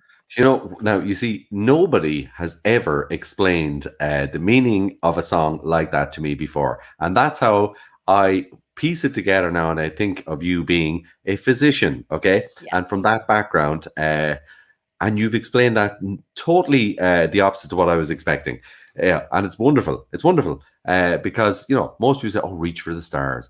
Let's all be happy and reach for the stars together." But you've got more than that going on. You're talking about your friends who are into the actual physics of it and the photography of it. I love it because the images are really cool in the video. And I was wondering about that. You know, how you gather those together, because there Oh, are. I'm so lucky to have contacts with people who are scientists and astrophysicists. It's fascinating to me how Brilliant. they just follow the comet. There was a whole group of people that were following the comet and Yeah, just getting up in the middle of the night with the yeah. right lighting. And some of them were from Italy. There was quite a few people, astrophotographers from Italy, and Okay. one good friend Raj, who is in the UK. All right, so shout out I to him if he's listening. Yeah, my by the way, apologies now tonight. Only a tiny technical glitch. My comment section is frozen here over 10, 15 minutes ago, but it doesn't matter because all the comments will show up. Don't worry, they will show up Good. later on. Okay, folks, if Now, you're commenting, don't worry. We will don't answer your worry, comment. we will see them all later. And I know you have lots of people on, so thank you so Yes. much. But Oh, listen, it's tell my me this. pleasure. You are a bit of a seasonal sort of a human, and I love this about you. So you spend time in Florida and then you go to Cape Cod. Are you following the sun or are you following the coolness? In what order? Are you trying to get away from the heat or are you following the heat? Well, it's only, I guess I'm, both really. I'm getting away from the heat because of Florida is very hot during the summer. I mean, it's a triple Yeah, digits. It's yeah, southern Florida, so it's triple yeah, digits. It's very yeah. tropical, and it rains almost every day because it's a Okay, tropical pattern during the summer. And then yeah, we've had a home in Cape Cod for 25 years, and we've been in Florida for about 7 years.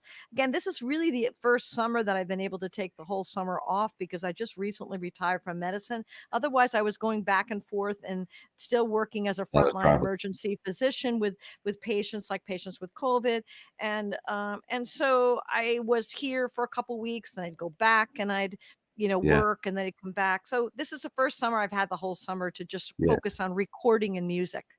That's and man, have you recorded? I mean, you're one of the most productive artists, and I love Thank watching. you. I mean it because That I means a watch lot to I me. watch a lot of the lives and I watch everything that's going on. Of course, all the wonderful pages, groups, should I say, that are out there that we are both familiar with, like Periscope and Music Matters and Oh, all Mike those Alford great, is awesome. Yeah. brilliant groups. And Absolutely. without them, none of this would be possible. And I'd like to thank. I'm going to do a show actually some night to try and list out all those pages because I think they need to be mentioned. But anyway, you Yes. have hit the ground running with regards to recording and getting material out. I mean, You. you've an entire album out within months. It's Mhm. amazing, and you're just Thank doing you. it. Thank you. Obviously, it's because you've got a little time now, and you can do it. So are you getting up in the morning, getting the breakfast in, and going, right? I'm gonna go record. I get up in the morning and I work out about an hour a day every day. Yeah. That's how I get my energy. So I either do yoga, run, swim every day. Okay. And then after that, I'm treating it like a job, Yeah. in terms of like I left my job as a physician and now I'm like going in and really trying to be very focused and creating the time for songwriting. And I think that there's so many distractions that happen in our lives, and it's very Yeah. difficult to have that give yourself that creative space, both Yes. mentally and also through a lack of external Yeah. interruptions, that Yeah. you have that to have that creativity. And Cape Cod is a beautiful place to do that. We live just a Oh, couple I can miles from imagine. the ocean and in a little cottage in the middle of a pine forest, and we're Oh, surrounded by trees. We have about 3 cars a day that come down our street, and, so it's very quiet. And then I work in a studio with Bruce McLean up in Orleans, and it's just he and I. So it's a yeah. very small home-based studio, Yeah. and Bruce is very, very talented. He has 30 years of experience, and he's a Great. surf rocker. And, Oh, brilliant. but he gets Brilliant. the vibe of my Yeah. music. And so Yeah. we've gone on. We had, Amber Waves. Here we go. Amber Waves was my first album, Very and cool. Yeah. then Mother Earth was the second one that came out last year, and Oh now my I God. just put in for Circle of Love. I Yes. just put in for publication of that, and I'm super excited about that We one. So we're looking forward to Circle of Love, of course, and thank that's what we're you. going to talk about tonight. Yes, looking forward to it. Really looking forward to it. Just before I go much further, I just had a vision there of your house and where it is. I have no idea what it looks like, but I want to go there. Okay, I'm just telling you that You now, know what? right? We have an extra bedroom. It is It's you, possible in the future because of and I all want these. to come out to Ireland so we can make a Yeah, trade. we can totally do that, right? Right, we will. Cheers to Now, that. I'm not gonna. Yeah. Well, hang on, because it's near the end of the show. I can actually do this. It's okay. Okay. All right, It's there fine. we go. There we Um, go. But listen, Cape Cod is beautiful. I've never been there, but I know it, and I've seen it online, and it's just beautiful, beautiful. But come here, tell me this: as a physician, and I don't want to get too serious about this, but I want to ask you this: when you were you're retired now, but you were active up until last year, so you've seen the really cold face of COVID in the States. You must have really, how could I say, experienced the absolute most stressful time of your careers as a physician in the past couple of years before you retired. Yes. Yes, Mm. there's a lot of stress. Yeah. And there It still was is. tough. My heart goes out to healthcare workers from all over the world that are dealing with COVID. Whether I talk to my friends in India or in the UK or up in Canada, Australia, we're all fighting this virus, and Yeah. it wears on the healthcare workers. Yeah. There's a certain post-traumatic stress almost that happens with people who have been on the front lines for a long time because they're putting their Mm. life on the line. And you get tired. Yeah. We're in that Yeah. N95 we're in the N95 mask all day. Well, we Yeah. double mask plus a plastic mask in front of that. Yeah. And like just the attire and what you have to wear Mm. to work with COVID patients is that's stressful. And then you deal with the healthcare system, which is a whole other Mm. subject. You know what Um, though? Well, let's not worry about that one because that's yeah. political. I'm not getting it, but I did want to ask you, and you mentioned there about the post-traumatic stress of it. Okay, Yes. there is going to be a lot of that. I don't think we've even seen that yet. I think there's going to be a lot of that amongst healthcare workers in the coming years. Absolutely. Not now, in the Absolutely. coming years. Since And you've retired, have you had time to even process this journey that you were involved in the past couple of years? Well, yes. I mean, it hasn't been so much just I've only been retired for 3 months, so it hasn't really been that long, but I have Mm. to say that through all of COVID, music and going online and doing the live streams has Yeah, helped me as much as it helped people who have been yeah, listening. I have yeah. received comments from people all over the world who say the live stream shows have helped them and have lifted them up during a difficult time when they Mm. were in quarantine or even now when they're at home, people Yeah, with COVID. And then I think that music is part of the healing process, and I am very grateful that and honored that I'm able to be that part of the process, and it helps lift me as well. yeah. Well said. Me too. By the way, me too. I agree with you 100%. Doing this, what I'm doing here, makes me feel good. It always You does. do, Every you Friday help night, people. I just love it, and it does. And I love getting the correspondence from people. That is my favorite part because you feel like it's making a kind of a dent in a good way. It's helping people along, and it's lovely, isn't it? It's a lovely feeling. Yes, the internet can be a force for It can positive be. change on the planet. Yeah, Our yeah, whole planet is needing these positive vibrations. And I yeah. believe that when we come on the internet and we put out these positive vibrations, it transmits throughout the globe, I and agree. people pick it up and they feel it, and the earth needs that right now. I totally Yeah. agree with you. Well said. My good friend that was on earlier on tonight, John Buckley McQuaid, he came up with a very interesting point actually, also about the internet, the other side about having to, distraction and having to kind of, get yourself away from all of the distractions. Have you found that when you're songwriting and you're in retirement now and you've got the time and you're spending all day do you find that the internet is a bit of there's a battle between the distraction of the live internet thing and actually the act of writing a song to sit down and Oh, that's clear such a your good mind? question. That is such a Yeah, good question.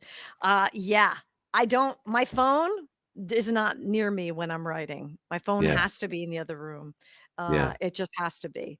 And because I get messages, as you do too, I'm sure, all day long. And so my Yes, phone goes in the other room and I detach from it. I usually will work out, either do yoga or run or swim beforehand, and then go and work on doing my new songs and working on the new songs. But my songs are not, so yes, it can be really a distraction. yeah, I try to time my time is for songwriting, but the songwriting comes when it comes, and it's not like something you can Can't just time it. You program can't. it in and Yeah, say, you I'm can't. going to sit down and write this song now. But I Yeah. do find that when you clear your head from distractions and also you increase the oxygen to your brain, Yeah. physiologically, by increasing the oxygen to your brain through exercise, even just even walking, that Yeah. that allows you to have more creative thought. I believe it helps you Yes. relax, and it also helps you to have that creative thought. That's a great piece of advice. Not just like physically and mentally. That's really a good nugget of advice there. By the way, doctor, thank you I'm very no much. expert. I'm just a little No, folk it was brilliant. singer. It's really good. Well, I'm going to tell you. I'm going to be honest with you. I released a Christmas single, "Christmas Gone," which I never did in my entire life. Only that we were locked down, I said I'd give it a go on. But you know, the lyrics came about from when I walked a square that we have here in the countryside with my youngest child, and I was walking her every morning, and I made the time to do it. It took me about an hour in the morning to do this round, and all of the lyrics and melody and everything was figured out in my mind doing that walk. So it was wonderful. That is So fabulous. So you see what I'm talking about. I do. No, I do And get it. I and totally sometimes get it. I do paddleboarding, which is like a kind of surfing. You're on the paddleboard and you're Yeah. surfing along, with a paddle through the backwater. And Mm. paddleboarding is another thing. And it's also the rhythm of walking, or the rhythm of Yeah. powerboarding, or Yeah. the rhythm of swimming. It's that Yeah. rhythmic component that brings in the melody sometimes as well. Absolutely. And when I'm walking, I often, because I'm a drummer, I told you that last week, and Oh yeah, it's my main instrument. And when I'm that's walking, cool. I'm grooving between the steps. I'm always putting a groove between each step. It's just a thing I can't stop doing. But it's great at the same time, So I agree with you. The Go with exercise it. and Don't try to stop it. yeah, Just go with it, Dave. yeah, Go with yeah. the flow. It's the Go with the universe bringing flow. the songs to you. It Yeah. is You are the conduit of song there. Yeah. Yeah, yeah, and it is in within us. It's in our physical bodies, isn't it? Like it is really is. Our bodies are Mhm. built for rhythm. Everything we do, Yeah. you Yeah. know, Yeah. totally. But I have to say as well, because I was doing a little bit more delving for this week, if rather than last week, because when everything was going wrong, it was hard to. But your 40 years, right? Okay, this I have to read this out because I love this. Amber started playing acoustic guitar and singing in a high school folk group and has performed professionally for over 40 years with multiple albums and EPs. And your music has been featured on Barnstable TV channel. What's Barnstable? Barnstable is Cape Cod. Okay, It's so is actually that the pronounced Barnstable. It's also in Barnstable? the UK. There is a UK in Barnstable too. We have a twin city, I guess, over in Yeah, Barnstable. and there's a And the TV name station comes there. from yeah, the name comes from I guess this town in England. And Yeah, historically it was the Puritans that came over, and the yeah. Mayflower and all that. Yeah, Yes, all of that. Yeah, yeah. right. 40 years, sir, for like 40 years in a folk, participating in the folk group has to have been something that was wonderful. I know we've lots of folk groups here in Ireland, and they're Yeah. great communities for musicians to develop in. Absolutely. But to be accurate, I have to say that once I became a physician, where I was a physician for 20 years, once I Mm, became an emergency physician, I didn't have a real lot of time to for do it. Yeah, to music. So my music kind of took a real back seat because I right. was working sometimes during my residency at Yale. I Mm, I had was working 110 hours a week. And that yeah. was what the average Wow. emergency medicine resident did at that time. It was before the workforce hours had been changed. And so Mm, you don't have time to do anything when you're working that much. But I no. am I am very, very grateful right now to have more of a time. And I think that Mm, so it's really only been in the last decade that I've been recording. Yeah. And yeah. really the last 2 years since I've been decreasing my hours at work, that's when I've had the time to be able to Yeah. really produce more songs and be Yeah. creative. Well, right I think now, that's I mean, Mhm. you've got a second wind now, haven't you? You've got that second wind, and you've got that Yes. freedom and release and stuff. Uh, I'm going to say this, and I don't know how people will take this, but I'm going to say it anyway. I'm going to say thank you to you, because I say to anybody that I talk to who was on the front line and has worked throughout Thank you. things. I'm personally saying it to you. because you're amazing people, and I mean that. If I was in a bad situation myself, not just with COVID, but generally not well, and having to be in the hands of physicians and medical personnel, when I meet people like you, I go, hallelujah. I'll be fine. Thank you. I'll be Thank you. okay. I really appreciate it. So, And it's really you know, my team. I don't take the I know credit. that. I know that. My Yeah. It's my team, my nurses, my Mm, medical assistants, the staff that I work with. We're yeah. all one big team. I am at the, Yeah. at the helm, but it is the whole team. And I've had some great dedicated people that I've worked with, and I've been honored for that. Makes Yeah. it work. It makes it work. Yeah, it does, of course. Circle of Love. When are we going to see and hear this body of work? Thank you for asking that. September 9th, I'm so super excited Wow. that that's the Hey, release date. And around the corner. I can give you some tracks ahead of time if you want to do that. So you just let me know. You can, yeah, of course, I, absolutely. That'd be I'm wonderful. Wonderful. super excited. Yeah. And I am playing most of the instruments on it: the ukulele, the keyboard, the 12-string guitar, 6-string guitar, harmonica. So, and then Bruce McLean is doing some of the bass work on it and some of the electric guitar on a few Brilliant. songs. So, and he is my studio. And so he's the one Okay. that's with his expertise, he is doing the mixing and the magic behind the scenes Magic. to make it Yes, all sound good. So I'm super absolutely. excited about this album. So it'll be September 9th, and people will be able to get to pre-order the album at a discounted price and immediately get tracks from the album right away before it even comes out. So I will be giving people more information about that. Where will they go to get a discount? Is that, can we That talk will be about on Apple Music, and I Okay, will put the link on how to do that for sure. brilliant. It's the first time Okay, I've done this through Apple Music, but yeah. they are offering it at a discount. And then normally the album's $9.99. I think they're offering it at $7.99, and then you If also you get order early, yeah, right, yeah, and they also give you a instant gratification of 5 of the songs. I did the most I brilliant. could to give people instant Yeah, gratification. yeah, But I yeah. also say that if people don't have the money for the album, please send me an instant message and let me know, and we'll work out some kind of barter Yeah, or whatever. I'm the same. I don't want money to be a barrier for anyone Yeah, to hear this music. I agree. Yeah, that's fair play, Amber. Fair play. That's a great way to do it. Um, I must say as well, because of with last week, I'm delighted that we got a good chat in this week and really got into the Me bones of too. things. Yeah, I'm because so excited. I knew it was going to be good, but I was so, when I finished up last week, because it was a wonderful show, it was a good show, but when our thing happened, I was like, and I was talking to you via text, and I was like, I It's spent okay. most of the week this week trying to think, how am I going to rectify this? We need to Jason, resurrect we're gonna let Amber. it go. We're gonna let it go. Yeah, we It's are the now. past. We Well, let it it is go. now. We are It moving is. on. Yes. It is now. For me, yeah, it's done, and it's great to have it. But I will say this: you are a star, and I mean this when I say this. You're so Oh, positive online, and when I see your lives, I always stop. When I thank see them you. coming That up, I means a stop lot and to I have a me. look. That And means a you lot to just, me, Dave. well, you cheer me up, and you do cheer me up Thank big time. you. And it's needed. It is badly needed. What are we going to go for live tonight? Well, I was going to do Rainbow of Diversity. I got a request once. One of the requests I had today, Kathy Yeah, Messman, if you're listening, this goes out yeah, to you. I have yeah. got a wonderful group of international people that follow me, and it's Brilliant.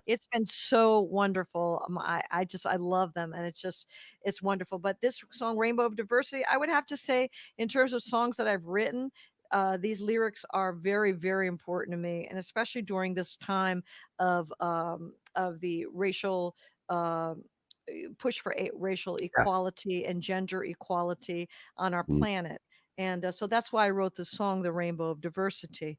Um, there is some science in it because we talk about the spectrum of light and how when sunlight goes through a prism, it separates into different colors, and it's not yeah. all one color, it's all different colors. And just like we as human beings, it separates into a prism of beautiful light that makes up a rainbow, but each of us are a different color, and we are beautiful the color that we are there. And that's where the song comes from. Love it. I love it.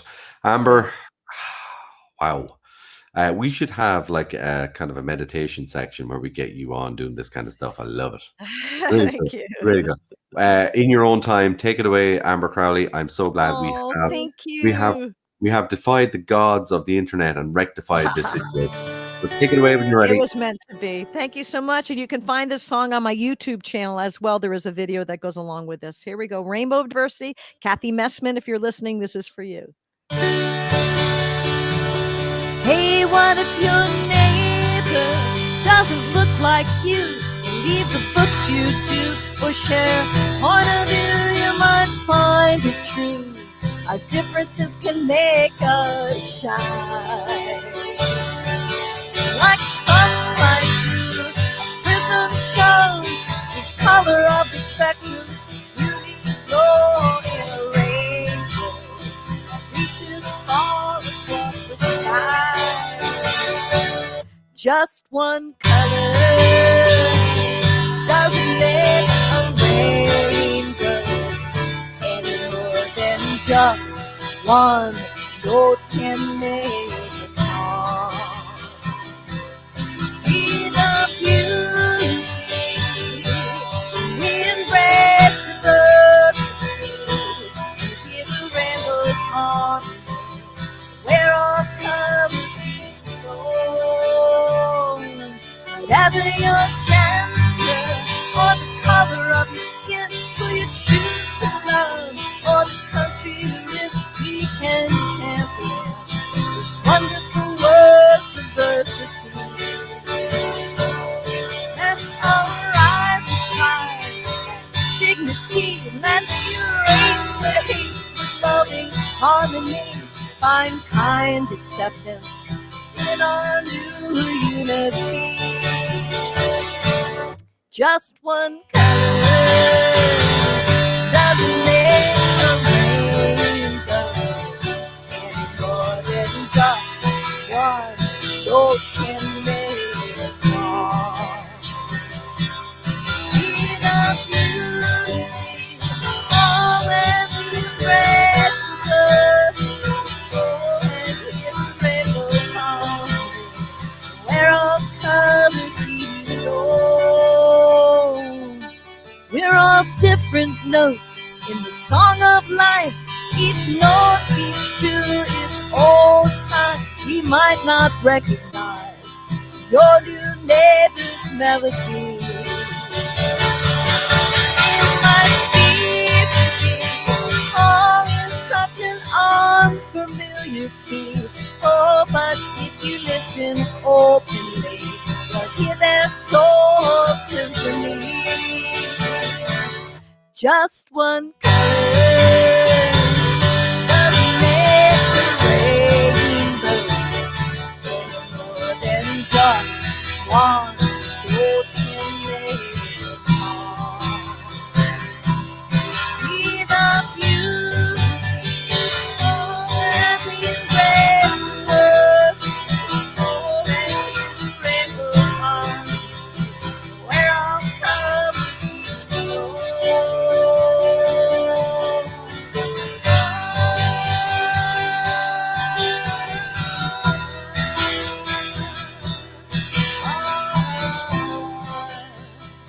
Where all colors belong.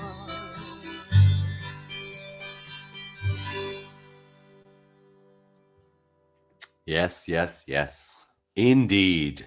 What a wonderful tune. Thank you so much, Amber. Everything just fell into place there tonight. Thank I'm God. so Thank God. You guys were with us, grateful. and it all worked out. And I have to say, it was great to hear you in Absolutely. full flight. Full flight. Thank Uh, you, T. I will apologize if any of your fans are wondering why the comments aren't showing up. It just sometimes it just froze tonight, but that's a small thing. That's not a panic. I don't care about those things because we talk to everybody after anyway, and we will see. I will see everybody's comments when Yes, I and I finish. will answer your comments. I do.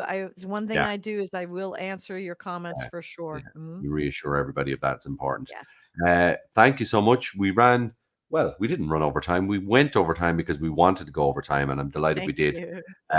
Thank you so much, Amber Crowley, for spreading your positivity and your music and everything scientific and physical and wonderful. The advice I think that's a good bit of advice tonight. Every guest tonight had something kind of cool to say, but the physical side, yeah, is important, isn't it? It is important. Yes, it is. And I just wanted to quickly let people know about my live streams. They are every Tuesday Do and yeah, Friday at yeah, 10 p.m. Ireland time, so a little bit late, but 10 p.m. Ireland time. It is also at 5 p.m. on the Eastern Standard Time. And I do an hour of Tiki Tuesday, an hour of Good Vibe Friday. I have so please join me. We have a yeah. number of people from Ireland that jump in on and say hi in the show. So definitely stop by and say hi. Definitely. Brilliant. You've done it. You just did it. And thank you. Thank you, By the Dave. way, I almost forgot. Yeah, that's important to mention because your lives are phenomenal and there's a lot of them and you do a lot of Thank it. And it's you. important. So I urge everybody here who hasn't heard of you before to go and check it out. I Tuesdays and Fridays. appreciate that. Thank you. Tuesdays and Fridays at 10 p.m. Here in Thank Ireland. That's the you. most part, and around the world, of course. Check her out, Amber Crowley, Thank the coolest ex-physician in the world. It doesn't get any better than this. Appreciate it. I cannot wait. Someday, and I believe it, we will all meet at some point, hopefully. I think so too. We will. I We feel will. we We are will. already connected, Dave. I do Yeah, feel no, that. we will. We will. Absolutely. Yeah. When you get to Ireland, hopefully you get to Ireland sometime. And I definitely will. absolutely. plan. Well, listen, you take care. Enjoy the rest of your evening, Amber, and thank you so much for joining Thank Friday you Night Live. so We got- much, Dave. Thank you you did for it. the You did it. opportunity to share my music. I really appreciate it. Thank you. You're more than welcome. Take care. Mind yourself. Good night. Thank you. Amber Crowley, and now I feel as though I can lay the issues, the gremlins to rest that caught us out last week, which doesn't happen that often, but on the internet it happens. Things just go awry, and it's live. And look, I love it live. That's what it's all about. That's why I do it. And you have to take the good with the bad, warts and all, and it happens. And last week we had such a gremlin-like experience during our interview, and we got it tonight. And I'm glad that you all got to see Amber in her best and in the fullness of what she does. And we've done it. We made it, and we made it through. I would like to thank all of my guests tonight.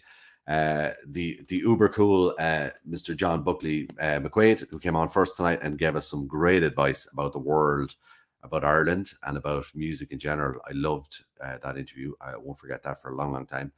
Arlene Bailey in a tie now in Kildare, from Salins in Kildare. Wonderful vocals. Wow, wonderful depth and tone in a female vocal. And then, of course, Roisin McAlinden in Newbridge, County Kildare.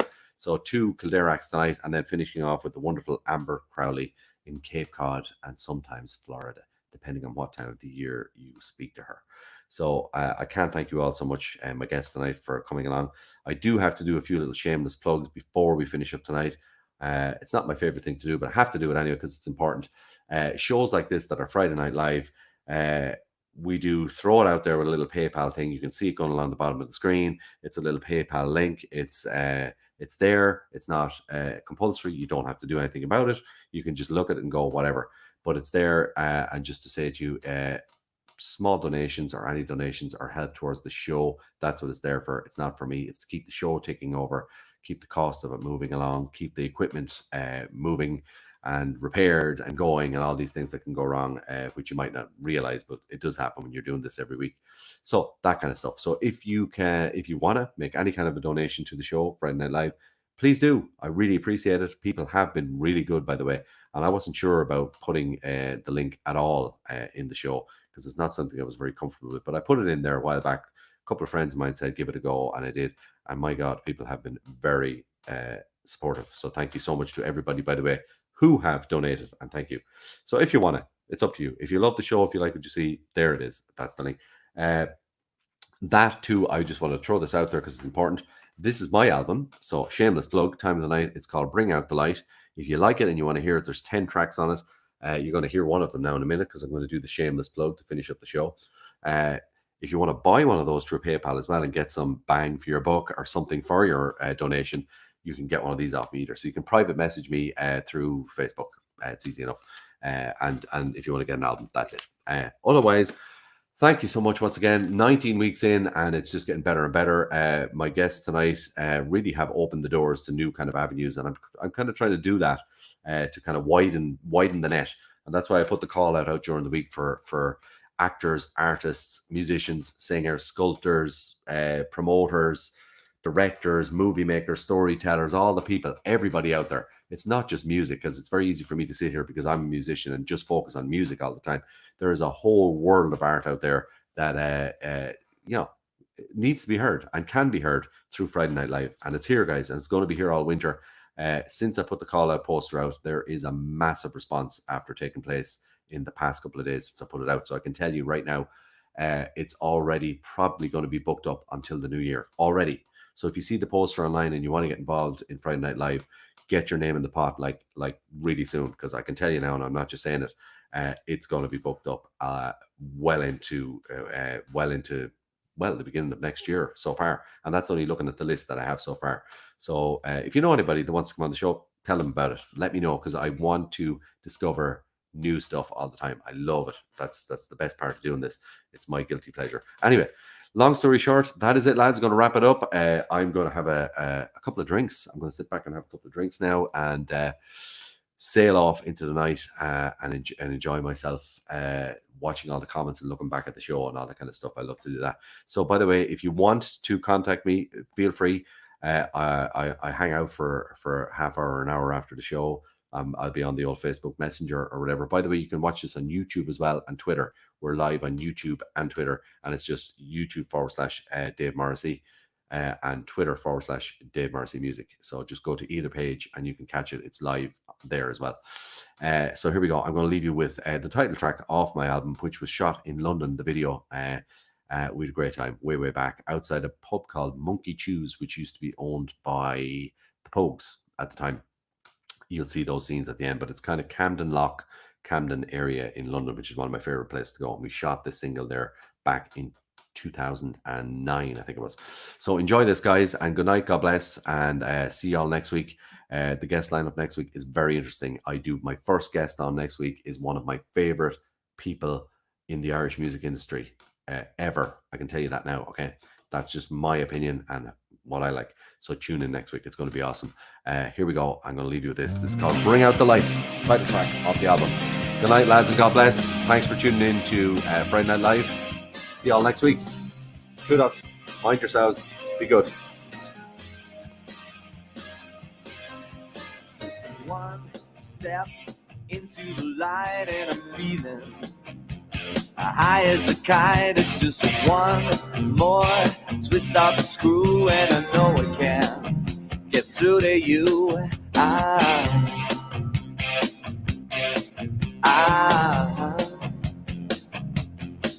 This is the last trip into the sun before we fall back under the thumb. This is the last dance under the moon and I know I can get through to you.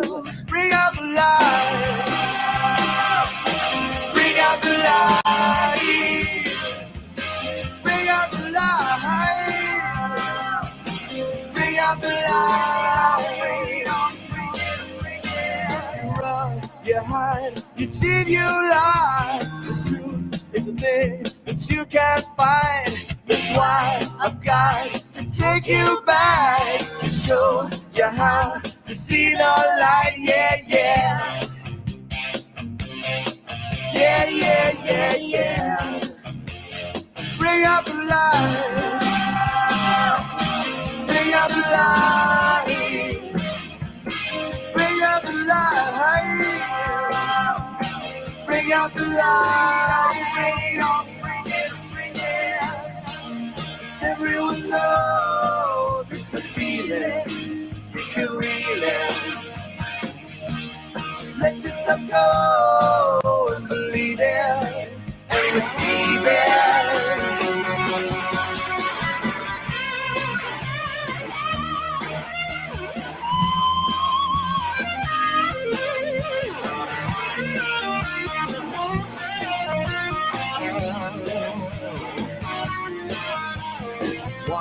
Step into the light and I'm feeling high as a kite. It's just one more twist of the screw and I know I can get through to you. Bring out the light. Bring out the light.